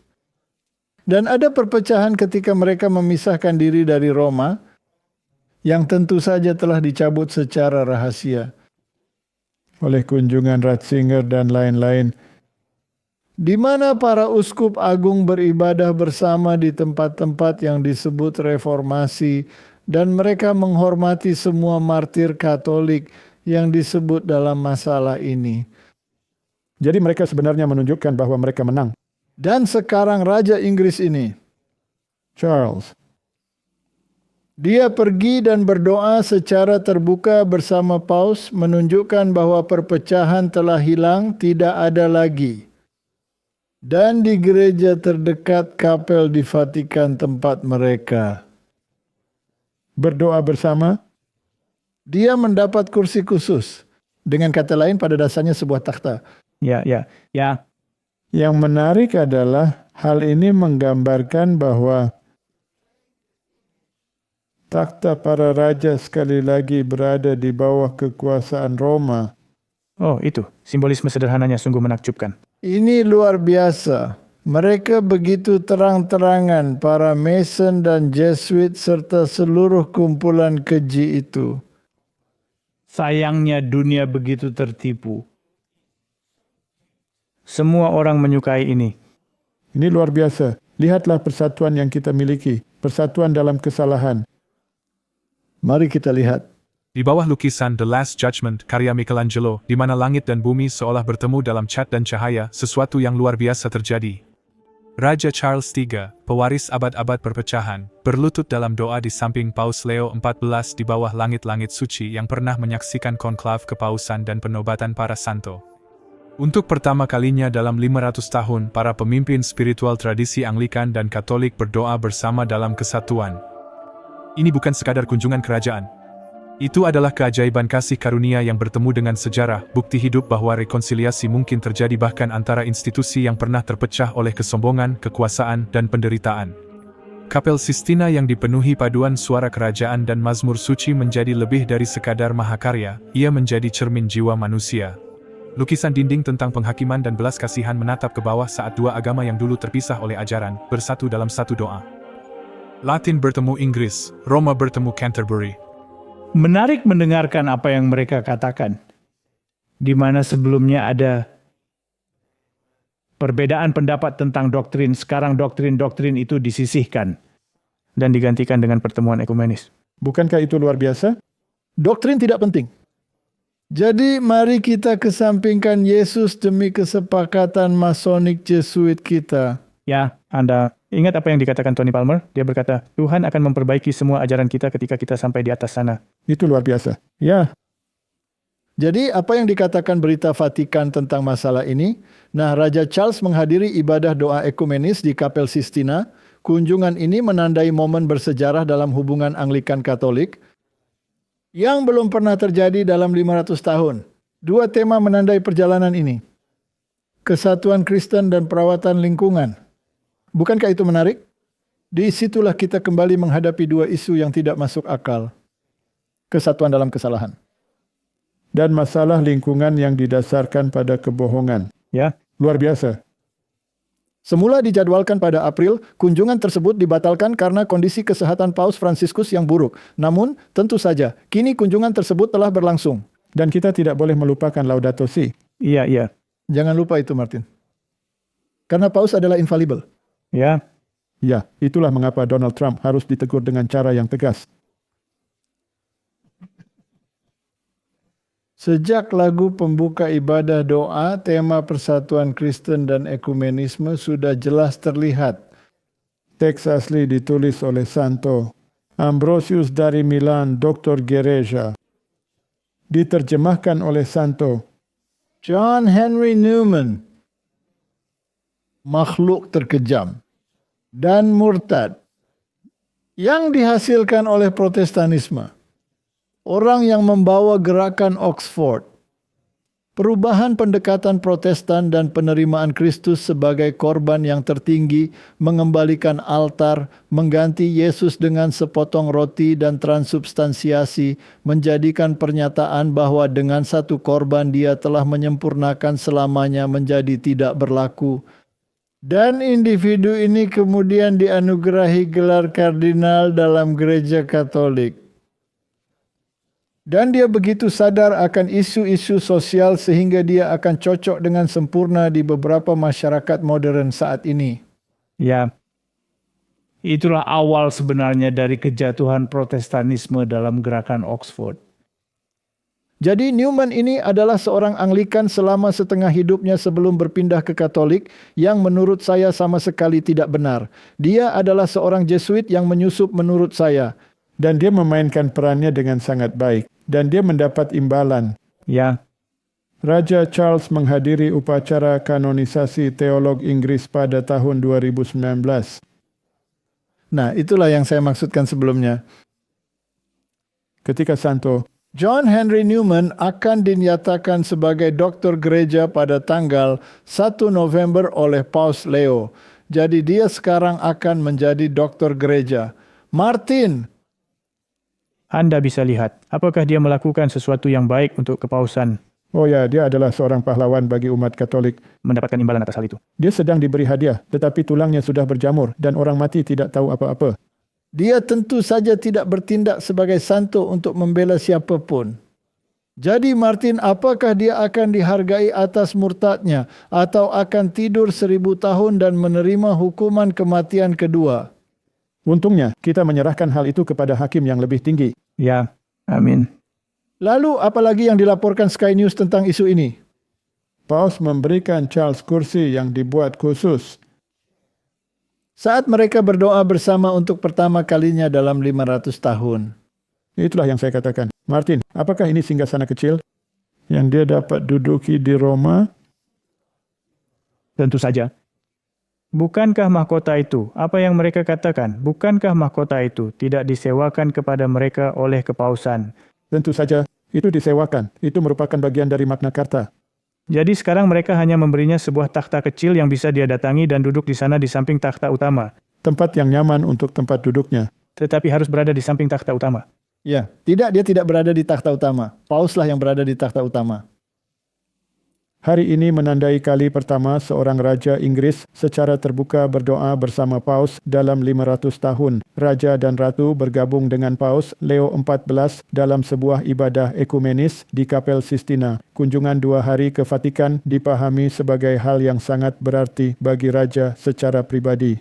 Yang sangat menantikannya karena telah lama tertarik pada dialog antaragama. Hal ini juga menjadi pengalihan yang disambut baik dari perhatian negatif yang baru-baru ini mengelilingi saudara raja Pangeran Andrew. Dan hal yang menarik adalah ketika dia merasa nyaman, dia mengenakan jubah imam dan dia sama bahagianya berdoa kepada Allah yang tidak memiliki anak sama sekali. Dan tidak ada penebusan. Dan dia juga melakukan. Dia mengenakan pakaian biarawan. Anda ingat dia mengubah itu. Dia bukan lagi pelindung agama, dia sekarang pelindung iman. Iman ya, tapi jelas tunduk pada Roma. Sekarang Anda tahu masalah perubahan iklim ini harus dimasukkan demi dunia sekuler yang harus menerima hari Minggu. Benar? Dan kamu punya kasus menarik dengan Greta yang sepertinya ikut dalam gerakan perubahan iklim, lalu lagi dalam gerakan Palestina, lalu kembali ke gerakan perubahan iklim, dan setiap gerakan yang bisa kamu bayangkan.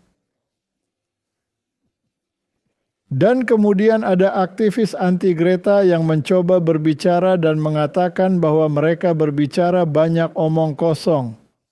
Dan Anda memiliki wanita muda ini di Jerman yang takut akan nyawanya karena menentang agenda konyol ini. Dan menarik bahwa Elon Musk mendukungnya untuk klaim suaka. Bukankah ini dialektika yang menarik? Tentu saja, tetapi hal itu hanya menunjukkan bahwa iklim dan siapapun yang akan berbicara menentang narasi tersebut baik itu konservatif maupun liberal, seperti yang telah kami tunjukkan, Anda akan Benar. mengalami masalah. Dan sekarang ketika mereka membicarakan badai tropis baru yang telah mendarat, dan begitu merusak di Jamaika dan daerah lain, maka tentu saja itu adalah perubahan iklim. Jadi kita harus terus melanjutkannya. Dan Donald Trump mengatakan itu omong kosong dan Paus memberkati Blok S. Dan kamu tahu itu cerita yang konyol. Jadi mari kita baca apa yang tertulis di sini. Disebutkan bahwa merusak reputasi seorang politisi di Jerman adalah ilegal. Menarik kan? Ya. Jadi Anda tidak memiliki kebebasan berbicara ketika berurusan dengan seorang politisi. Oke. Undang-undang ini diperpanjang di bawah Angela Merkel. Pasal 188. Dan sekarang orang-orang ditangkap dan rumah-rumah digeledah hanya karena posting di media sosial. Begitu saya kembali ke Jerman, saya merasa mereka akan mencoba menangkap saya. Dia menjelaskan, aktivismenya pertama kali menarik perhatian ketika dia mempertanyakan ortodoksi perubahan iklim dan kebijakan migrasi massal, dan dia dijuluki anti-Greta sebagai lawan dari Greta Thunberg. Jadi dia sebenarnya ingin mendukung AfD, partai kanan yang ingin mendeportasi orang seperti yang dilakukan negara-negara lain. Saya mulai dikenal dan diakui secara internasional sebagai anti-Greta Thunberg pada tahun 2020. Said menambahkan, Elon telah sangat takut pergi ke Eropa dan tahu bahwa ada ancaman yang sangat tinggi dan dia telah mengonfirmasinya kepada saya secara pribadi. Itulah saat saya memutuskan untuk mengajukan permohonan suaka sendiri. Dia memberi saya persetujuannya untuk itu. Jadi Martin, Elon Musk sebenarnya sejalan dengan Donald Trump. Lalu dia berkonflik dengan Donald Trump. Lalu dia sejalan dengan Donald Trump. Dan apakah ini permainan yang menarik? Dia menunjukkan betapa mudahnya berpindah-pindah sepanjang waktu, tetapi dia sebenarnya menggambarkan dengan sangat baik apa yang sebenarnya terjadi di kedua belah pihak. Satu sisi dari dialektika Hegelian. Mari kita letakkan Soros di sisi lain dialektika Hegelian. Itu seperti sihir putih dan sihir hitam. Dan Martin, perpindahan bolak-balik ini sangat menarik, terutama dengan orang-orang seperti Gates misalnya. Anda baru saja mengatakan bahwa Musk berada di sisi ini, lalu dia di sisi ini. Tapi sekarang sepertinya Gates juga melakukan hal yang sama. Ya, dan kamu tahu semua ahli ini yang harus kita dengarkan hanya karena mereka punya uang di saku mereka. Ya, kita sempat bersenang-senang dengannya selama pandemi. Mari kita sebut saja begitu. Mari kita lihat apa yang dia katakan. Donald Trump tidak membuang waktu untuk mengejek Bill Gates setelah miliarder tersebut mengakui bahwa perubahan iklim tidak akan menyebabkan kehancuran umat manusia. Dalam memo yang dirilis kemarin, ia menulis, meskipun perubahan iklim akan memiliki konsekuensi serius, terutama bagi orang-orang di negara-negara termiskin, hal itu tidak akan menyebabkan kehancuran umat manusia. Manusia akan dapat hidup dan berkembang di sebagian besar wilayah di bumi untuk masa depan yang dapat diprediksi. Dia kemudian menyoroti masalah terbesar bagi umat manusia dengan mengatakan bahwa meskipun perubahan iklim akan lebih merugikan orang miskin daripada siapapun, bagi sebagian besar dari mereka, hal itu tidak akan menjadi ancaman tunggal atau bahkan terbesar bagi kehidupan dan kesejahteraan mereka. Masalah terbesar adalah kemiskinan dan penyakit sama seperti yang selalu terjadi. Gates kemudian menjelaskan posisinya di CNBC. Iklim adalah masalah yang sangat penting.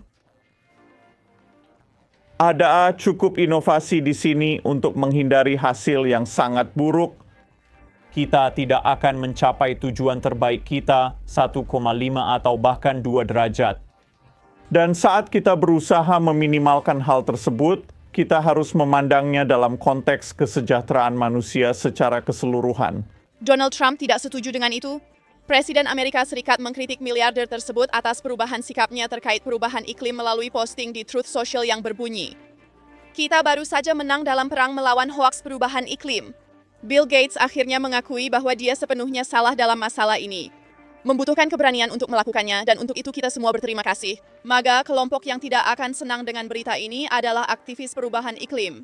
Orang-orang seperti Greta Thunberg dan teman-temannya yang telah menghabiskan hidup mereka untuk mengkampanyekan kesadaran perubahan iklim. Berdasarkan alarmisme Bill Gates, Gates merasa tidak nyaman saat ditanya tentang kemungkinan penolakan dari aktivis.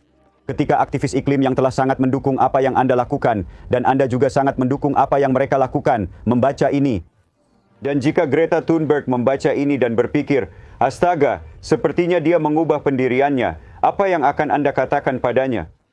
Saya akan berkata, bukankah tujuan di sini adalah untuk meningkatkan kehidupan manusia? Saya terpesona betapa selektifnya perubahan iklim ini. Ini hanya mempengaruhi orang miskin. Orang kaya tidak terpengaruh. Kamu tahu mereka tidak kepanasan saat cuaca semakin panas. Hanya orang miskin yang kepanasan saat cuaca semakin panas. Dan Greta Thunberg dengan bunga matahari kecil di tangannya atau bunga daisy atau apapun itu, simbol matahari dan pemujaan matahari. Dan sungguh mengagumkan betapa dia telah menjadi ahli. Dia memiliki berapa gelar dalam perubahan iklim, Martin? Tidak ada. Tidak ada. Tidak sama sekali. Kecuali bahwa dia memiliki sarana yang disediakan oleh masyarakat rahasia lain untuk menggambarkan agenda tersebut. Jadi kita tidak ingin menghilangkannya. Karena kita sekarang berada di agenda yang berbeda. Tapi kami ingin menyimpannya di lemari agar bisa diambil saat kami membutuhkannya. Iya. Nah, ini hanya untuk menunjukkan bahwa bahkan jika Bill Gates memutuskan untuk berbalik 180 derajat, Pangeran Charles dan Paus tidak melakukannya. Mereka berkumpul dan membicarakan hal itu karena Laudato Si. Jadi hal itu masih ada. Jangan berpikir itu sudah hilang. Baiklah, mari kita ringkas ini dan kemudian kita akan melihat aspek-aspek lain. Nomor 1, kita sedang mengalami pembagian umat manusia menjadi blok-blok keagamaan dan politik. Di mana dewa-dewa akan disembah sesuai dengan tradisi. Ada satu kelompok kecil yang ingin menjaga harmoni antara Kristus dan kitab suci. Mereka tidak akan diterima dimanapun. Itu adalah hal pertama yang harus kita hilangkan, yaitu pemisahan antara kelompok Kristen karena negara-negara Kristen didasarkan pada tradisi. Prinsip-prinsip yang ditetapkan oleh Roma pada abad pertengahan dan kami ingin prinsip-prinsip itu kembali. Itulah intinya. Ya.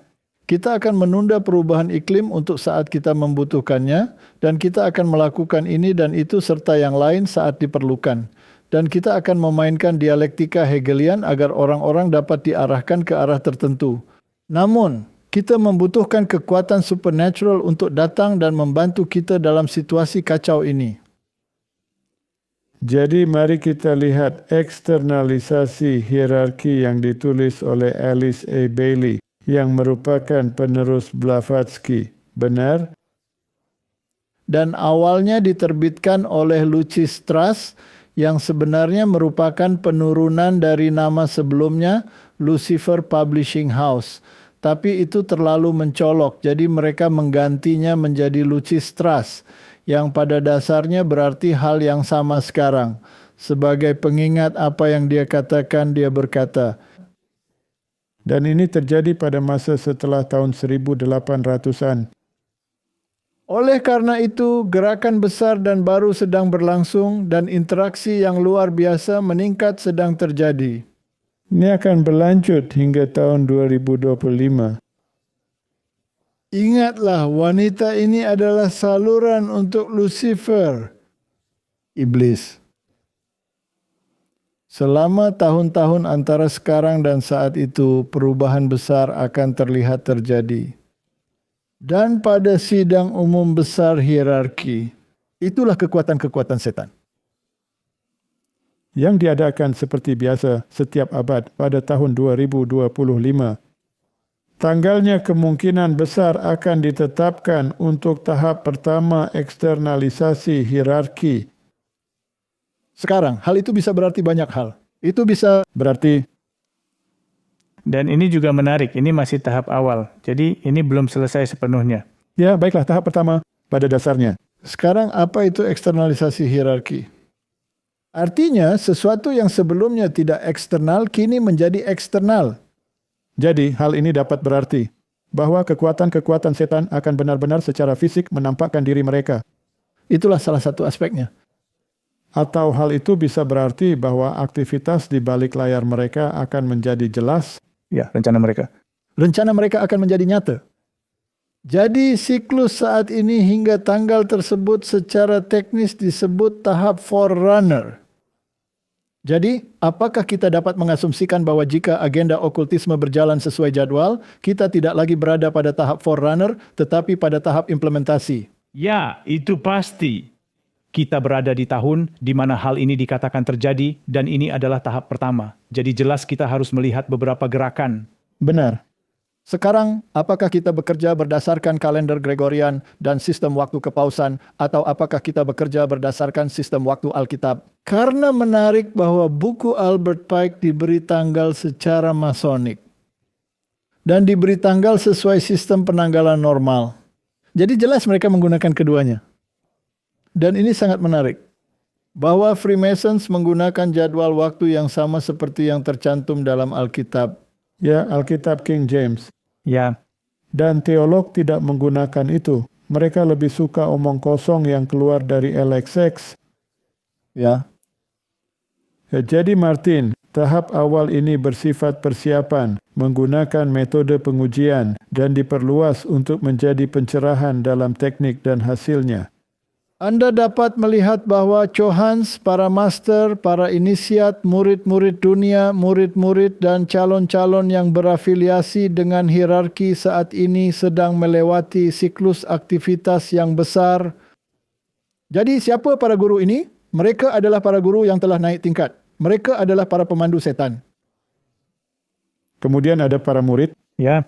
Mereka adalah individu-individu masonik tingkat tinggi dan Jesuit yang memiliki kontak langsung dalam latihan spiritual mereka dengan kekuatan-kekuatan iblis. Dan kamu akan memiliki murid-murid dunia. Dan murid-murid serta calon-calon yang berafiliasi dengan hierarki. Dengan kata lain, mereka yang bekerja sama dengan individu-individu yang dikuasai oleh kekuatan jahat. Saat ini, umat manusia secara keseluruhan begitu keras menuntut perubahan sehingga seluruh tren kehidupan hierarki dan rencana-rencananya hingga saat ini telah mengalami perubahan. Penundaan sejauh tertentu dalam hal penentuan internal dan hierarkis murni. Dan untuk mempercepat rencana-rencana tertentu yang direncanakan, jika boleh saya gunakan kata itu, untuk terjadi beberapa abad kemudian. Dari ini, tetapi yang karena kesiapan tak terduga umat manusia, bukankah itu luar biasa? Ya, jadi sebenarnya hal itu bisa dipercepat karena penerimaan manusia terhadapnya. Karena betapa indahnya ini. Mereka telah dicuci otak. Ya. Tidak bisa terjadi terlalu dini sebenarnya. Tetapi dengan aman dan pada waktunya yang tepat. Periode waktu ini dalam konteks perencanaan khusus yang sedang kita bahas berlangsung dari sekarang hingga tahun 2025. Dia cukup tepat, bukan? Ya. Martin, dokumen 2025. Apakah ini merupakan eksternalisasi dari hierarki? Ini menunjukkan rencana kepada Anda. Itulah mengapa saya pikir seiring berjalannya waktu akan semakin jelas apa yang sebenarnya dimaksud dengan ini. Tapi saya yakin dengan apa yang baru saja Anda katakan tentang proyek 2025 ini, rencana-rencana yang dulu berada di belakang layar kini mulai muncul ke permukaan. Ke permukaan. Saya telah membuat penerapan praktis dan ilustrasi langsung ini. Ilustrasi pengajaran tentang ilusi, glamor, dan maya karena masalah dunia telah mencapai krisis hari ini.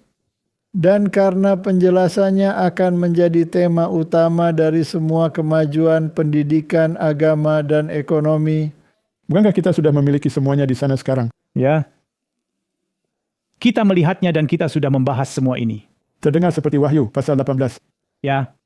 Sampai tahun 2025. Jadi Martin, mereka telah bekerja sangat keras dalam gerakan ekumenis. Untuk mewujudkan persatuan agama ini. Para Jesuit di universitas mereka telah melakukan banyak pendidikan yang tidak berguna. Dan ekonomi juga terlibat. Ya. Jadi begitulah. Semua sudah siap. Jadi Martin, apa yang dikatakan roh nubuat tentang hal ini? Ya, jadi kita bisa memahami apa yang sedang terjadi. Baiklah, mari kita baca. Seiring kita mendekati akhir zaman, akan ada parade kekuatan-kekuatan kafir yang semakin besar dan semakin besar. Bukankah itu eksternalisasi hierarki? Tentu saja. Ini adalah individu lain.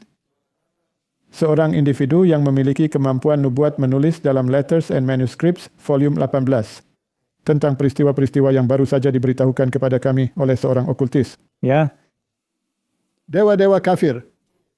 Itu setan. Karena tidak ada dewa-dewa,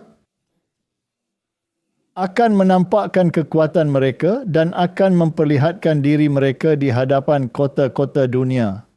Dan penjelmaan ini sudah mulai terwujud. Jadi mereka akan menampakkan diri. dan apakah itu juga bisa melalui pengaruh orang-orang yang berkuasa untuk melaksanakan apa yang mereka inginkan? Benar. Dan ketika orang-orang percaya bahwa mereka berhubungan dengan orang mati. Dan orang mati menurut kitab suci tidak tahu apa-apa dan tidak akan ikut campur dalam apapun yang terjadi di bumi ini. Karena mereka sedang tidur menunggu kebangkitan, lalu siapa yang menyamar sebagai individu ini? Pasti itu setan. Jadi itu adalah manifestasi setan yang berkomunikasi langsung dengan manusia. Dan itulah mengapa sudah dikatakan bahwa hal itu sudah dimulai. Hal itu sudah sangat umum pada masa Fox bersaudara. Benar. Jadi pertanyaannya adalah, di mana setan-setan itu menampakkan aktivitasnya, kan? Mari kita baca penjelasan Allah tentang perbuatan-perbuatan yang menjijikkan dari penduduk kekuasaan penguasa dunia. Ya. Apakah itu sistem politik? Apakah itu kekuasaan yang berkuasa? Ya. Itulah para raja dan ratu. Bukankah mereka hanya pergi dan duduk di kursi kecil khusus yang dibuat untuk mereka di Vatikan? Ya. Apakah itu akibat dari pengaruh hierarki terhadap pikiran manusia? Tentu saja. Dengan kata lain, bukankah itu pengkhianatan langsung terhadap Yesus Kristus? Ya. Itu adalah cara untuk mengeksternalisasi hierarki. Baiklah. Jadi penduduk dari kekuasaan dunia yang melakukan apa, Martin? Siapa yang mengikat diri mereka ke dalam perkumpulan rahasia dan persekutuan? Bukankah Presiden Amerika Serikat baru saja memberikan instruksi agar Jenderal Konfederasi dan penulis Alkitab Freemasonry diberi tempat kehormatan kembali? Albert Pike ditempatkan di posisi yang lebih baik lagi. Dan apa yang mereka lakukan? Tidak menghormati hukum Allah. Hukum siapakah yang mereka hormati? Kepausan. Hukum kepausan? Ya. Seharusnya memampukan orang-orang yang memiliki terang kebenaran untuk menjauhi kejahatan-kejahatan ini. Apakah saya bisa menjadi bagian dari sistem politik yang sibuk dengan hal ini? Tidak. Apakah saya bisa menjadi bagian dari sistem keagamaan yang sibuk dengan hal ini? Tidak. Jika sistem keagamaan dimasukkan ke dalam kategori yang disebut kekacauan Babilonia, bukankah saya harus keluar darinya? Ya, pasti. Baiklah, semakin banyak dan semakin banyak. Ketika Anda melihat Kepausan dan Protestan Anglikan bersatu dalam gerakan ekumenis tersebut, larilah. Tapi itu tidak ada apa-apanya. Tidak ada suara protes dari yang lain. Mengapa Metodis tidak berteriak? Mengapa Lutheran tidak berteriak? Karena mereka menandatangani. Hei. Mereka semua menandatangani. Ada apa dengan mereka? Oke. Oleh karena itu, umat Allah harus dapat membedakan hal-hal ini dan menjauhkan diri dari segala kejahatan yang akan datang agar Anda tidak menjadi bagian dari tulah mereka. Semakin banyak lagi semua penganut agama palsu di dunia akan memperlihatkan perbuatan jahat mereka. Sebab hanya ada dua golongan. Mereka yang menaati perintah Allah dan mereka yang berperang melawan hukum suci Allah. Martin dikatakan bahwa mereka adalah penganut agama palsu. Benar, penganut agama palsu. Apakah itu termasuk agama-agama lain juga? Ya, karena semuanya palsu. Itu tidak sesuai dengan apa yang Alkitab tuntut. Karena semuanya bertentangan dengan hukum Allah. Dan hal itu sedang terjadi. Jadi salah satu ciri khas dari kekuatan-kekuatan agama palsu ini adalah bahwa sementara mereka mengaku memiliki karakter dan ciri-ciri seekor domba. Jadi sekarang kita berbicara tentang binatang kedua dalam Wahyu. Meskipun mereka mengaku bersekutu dengan surga, tindakan mereka menunjukkan bahwa mereka memiliki hati seekor naga. Jadi inilah saat Anda melihat gereja dan negara yang telah kita tunjukkan berkali-kali bersatu. Dan naga itu adalah kekuatan iblis, kan? bahwa mereka dihasut dan bersatu dengan kekuatan setan, kekuatan yang sama yang menciptakan perang di surga ketika setan mencari kekuasaan dan diusir dari surga. Sekarang pada hari-hari terakhir sejarah bumi ini, umat Allah yang menaati perintahnya dengan menaati hukumnya harus berusaha sungguh-sungguh untuk memuliakan Tuhan Allah di surga. Anda tidak dapat mematuhi hukum tanpa menghormati pemberi hukum. Tidak? Benar? Bukankah mereka satu kesatuan?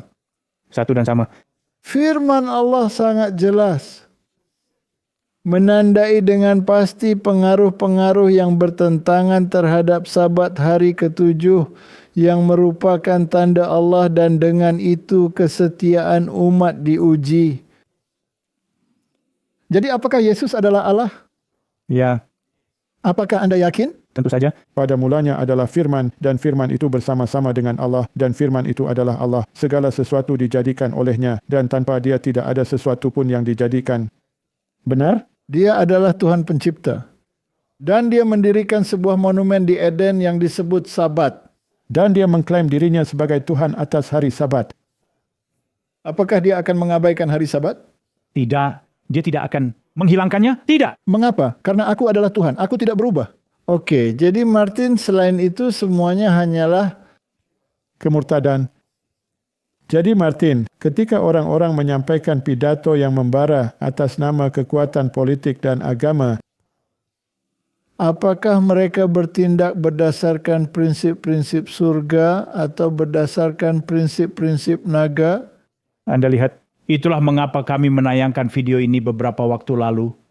Namun menurut saya, jika kita mempertimbangkan konteks dari apa yang baru saja kita baca tentang eksternalisasi hierarki dan roh nubuat, dan kita melihatnya lagi, mari kita lihat apakah Anda bisa menempatkannya dalam konteks apa yang sedang terjadi. Mari kita lihat. Pada hari terakhirnya, Charlie Kirk berada di puncak gunung, dan Charlie Kirk yang membawa kita ke sana. Dan Charlie Kirk telah membawa kita ke tanah yang dijanjikan. Kematian Charlie adalah bukan hanya pembunuhan. Kata yang sebenarnya untuk apa yang dilakukan Charlie adalah pengorbanan. Anda lihat perbedaan antara pembunuhan dan pengorbanan adalah bahwa pengorbanan adalah sebuah hadiah. Peradaban kita akan bertahan. Amerika Serikat akan bertahan. Untuk Charlie, kita akan melanjutkan misi ini. Untuk Charlie, kita akan mengakhiri penyakit jahat yang memisahkan kita dan mengambil Charlie dari kita. Dan untuk Charlie, Turning Point USA akan abadi selamanya. Ini adalah tempatnya. Ini adalah titik balik bagi Charlie. Ketika saya melihat Erika dan kekuatan serta keberaniannya, saya teringat pada ungkapan terkenal. Badai berbisik kepada prajurit, "Kamu tidak bisa menahan kekuatan saya." Dan prajurit itu berbisik balik, "Aku adalah badai. Erika adalah badai." Keturunan dan warisan kita mengingatkan pada Athena, Roma, Philadelphia, dan Monticello. Nenek moyang kita membangun kota-kota. Mereka menciptakan seni dan arsitektur. Mereka membangun industri. Erika berdiri di pundak ribuan tahun para pejuang, para wanita yang membesarkan keluarga, membesarkan kota, membesarkan industri, membangun peradaban yang membawa kita keluar dari gua-gua dan kegelapan ke dalam cahaya. Cahaya akan mengalahkan kegelapan. Kitalah yang membangun, kitalah yang menciptakan. Kitalah yang menciptakan, yang mengangkat kemanusiaan. Kamu pikir kamu bisa membunuh Charlie Kirk? Kamu telah membuatnya abadi. Anda telah mengabadikan Charlie Kirk. Anda tidak tahu naga yang telah kamu bangunkan. Anda tahu Marco menyebutkan arena ini dan jutaan orang yang menonton. Beberapa hari yang lalu saya mengetahui bahwa Kirk sebenarnya dalam bahasa Jerman. Dalam bahasa Jerman. Berarti gereja. Jadi pada pagi minggu ini, saya ingin berpikir kita semua berada di gereja Charlie. Charlie. Atau Yesus meninggal pada usia 33 tahun. Dia mengubah arah sejarah. Charlie meninggal pada usia 31 tahun, tapi karena dia telah menyerah, dia juga kini telah mengubah arah sejarah. Berdoa lagi, baca Alkitab lagi, pergi ke gereja pada minggu depan dan minggu setelahnya dan lepaskan diri dari godaan dan belenggu dunia ini. Dia adalah misionaris dengan semangat mulia dan tujuan yang sangat besar. Dia tidak membenci lawannya. Dia ingin yang terbaik bagi mereka. Disitulah saya tidak setuju dengan Charlie. Saya benci lawan saya. Dan saya tidak ingin yang terbaik untuk mereka. Maaf. Maaf, Erika. Tapi sekarang Erika bisa berbicara dengan saya dan seluruh kelompok, dan mungkin mereka bisa meyakinkan saya bahwa itu tidak benar, tapi saya tidak bisa menahan lawan saya. Charlie marah, lihat itu. Dia marah padaku.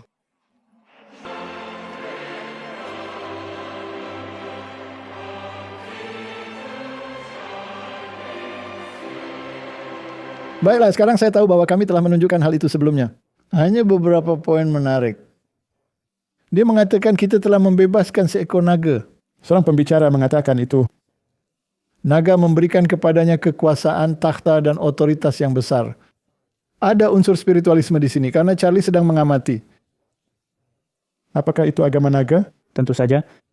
Itu pasti bukan agama yang berdasarkan Alkitab, kan?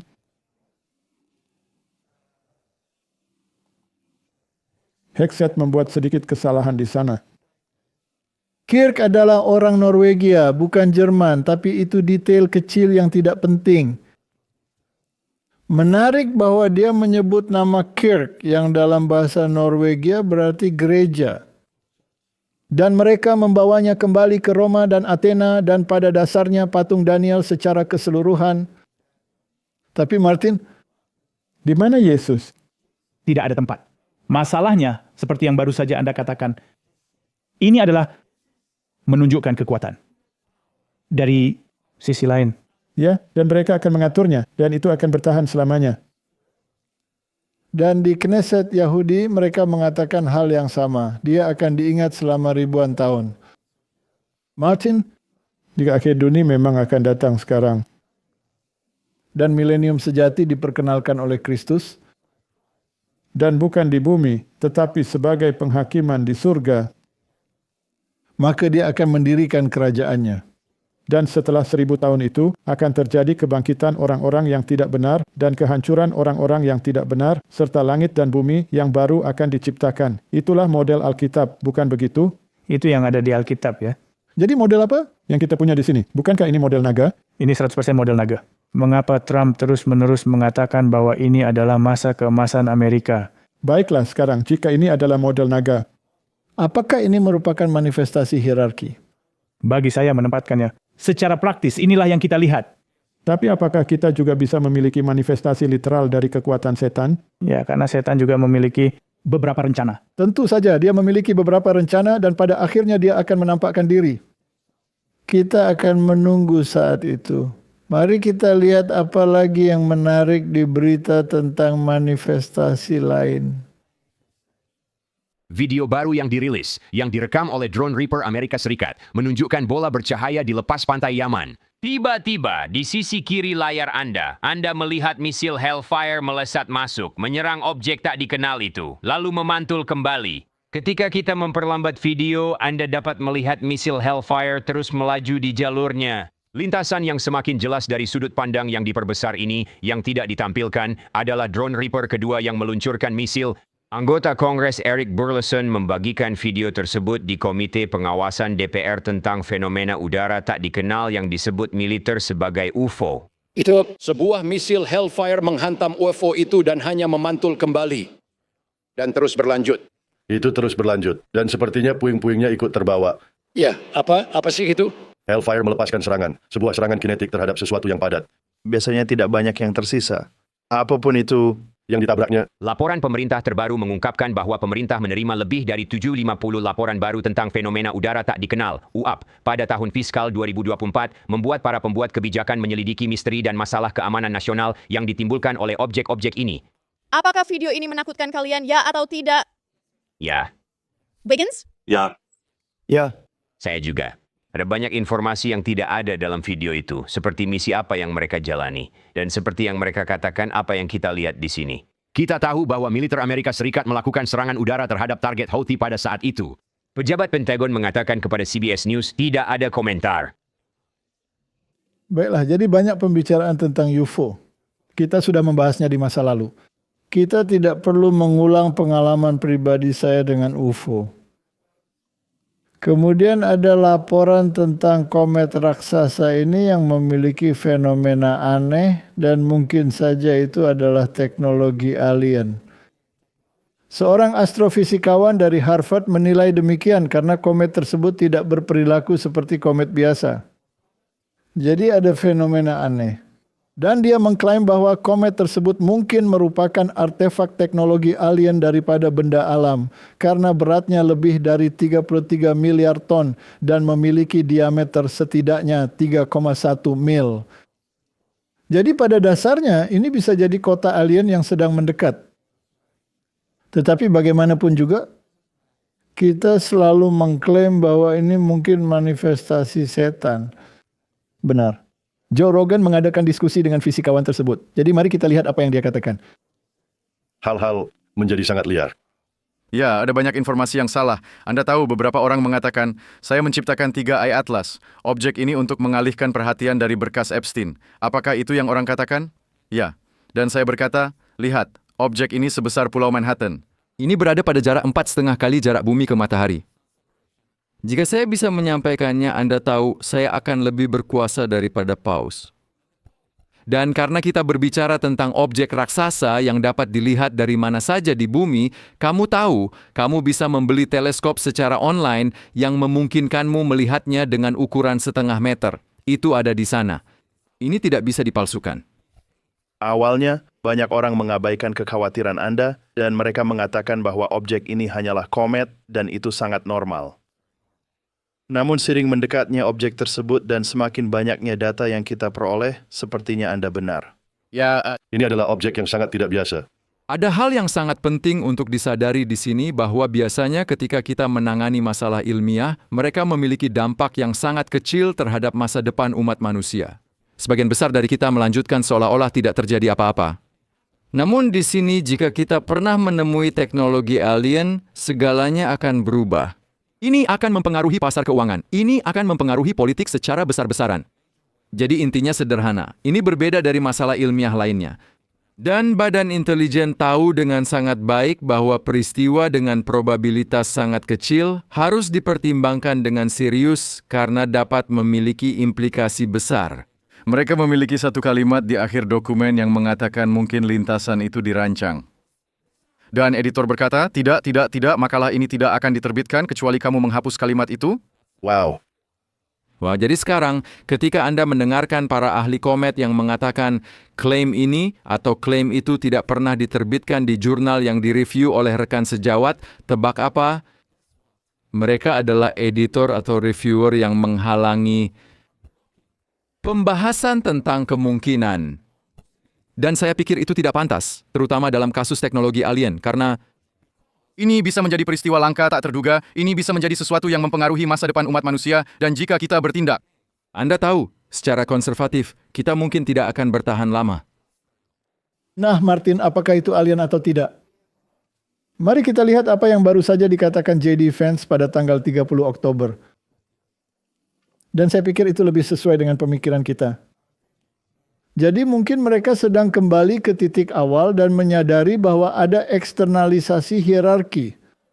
Saya pikir kita lihat tahun 2025 pasti tidak akan membosankan. Tidak, itu tidak membosankan. Jadi J.D. Vance mengatakan UFO dan alien bisa jadi kekuatan spiritual. Menarik, bukan? Saat wakil presiden berjanji untuk mengungkap misteri ini, dia berkata, saya adalah orang yang sangat percaya bahwa ada hal-hal di luar sana yang tidak bisa kita jelaskan. Jika orang lain melihat alien, mungkin saya melihat malaikat atau setan. Anda sebaiknya memilih mana yang akan Anda lihat, kan? Tentu saja. Dan bukankah kita seharusnya menguji roh? Saya pikir ada kekuatan spiritual yang bekerja di dunia fisik yang banyak dari kita tidak melihat atau mengerti. Mungkin kita akan melihat manifestasi mereka. Ya. Pada titik itu, Vance menambahkan bahwa ia percaya ada kekuatan spiritual yang bekerja di dunia fisik yang banyak dari kita tidak lihat dan tidak mengerti. Dan dia mengatakan dia memandang hal yang tidak diketahui melalui lensa iman daripada ketakutan. Apakah itu alien, malaikat pelindung kita, atau kekuatan yang secara aktif ingin menyakiti kita? Saya tidak tahu jawabannya. Dia berkata, Martin, jika itu adalah setan, dia datang untuk mencelakakan kita. Jika itu adalah malaikat, dia datang untuk membantu kita. Bagaimana kita membedakan antara mereka yang berasal dari terang dan mereka yang berasal dari kegelapan? Berdasarkan kepada hukum dan kesaksian. Nah, jika mereka tidak berbicara sesuai dengan firman ini, tidak ada terang di dalam mereka. Bukankah Alkitab berkata, celakalah mereka yang menyebut terang sebagai gelap dan gelap sebagai terang? Iya. Dan bukankah hierarki spiritual melakukan hal yang sama? Anda ingat pria dalam video itu mengatakan, terang akan mengalahkan kegelapan, tetapi ia menukar keduanya. Itu menukar keduanya. Sangat hati-hati. Jadi Martin, mari kita akhiri dengan Tesalonika. Ketika mereka berkata damai dan aman, apakah mereka berteriak itu? Dan membagikan hadiah Nobel dan mendedikasikan mereka jika mereka tidak berada di saluran yang benar. Maka tiba-tiba mereka ditimpa oleh kebinasaan, seperti seorang perempuan yang hamil ditimpa oleh sakit bersalin. Mereka pasti tidak akan luput. Tetapi kamu, saudara-saudara, kamu tidak hidup di dalam kegelapan. Mengapa? Karena kita memiliki terang. Apa itu terang? Itu adalah firman Allah. Firman-Mu adalah pelita bagi kakiku. Sehingga hari itu tiba-tiba mendatangi kamu seperti pencuri. Karena kamu semua adalah anak-anak terang dan anak-anak siang. Kita bukanlah orang-orang malam atau orang-orang kegelapan. Sebab itu baiklah jangan kita tidur seperti orang-orang lain, tetapi berjaga-jaga dan sadar. Itulah intinya.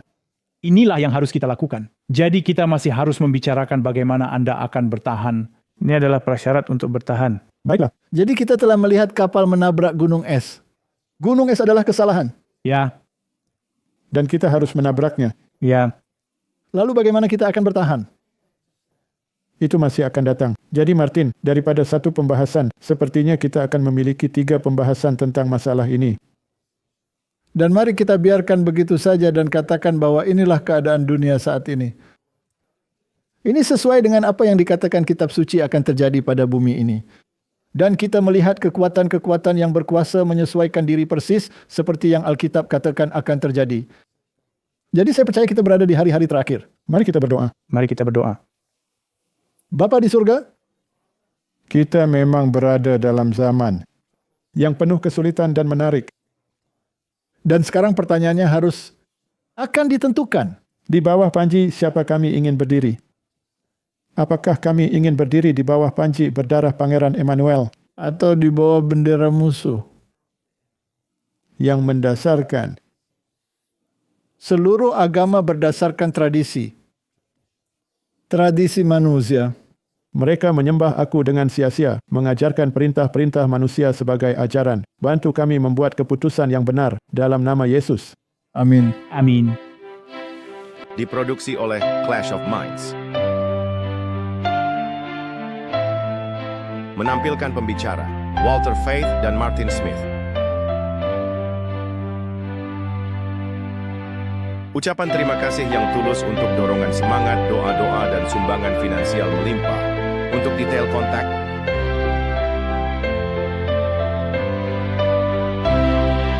kami memuji Juru Selamat kami, Yesus Kristus, yang setia dan sejati untuk kasih karunia dan belas kasihan dan hak istimewa bekerja di kebun anggurnya, guna menjangkau jiwa-jiwa bagi kerajaannya yang segera tiba.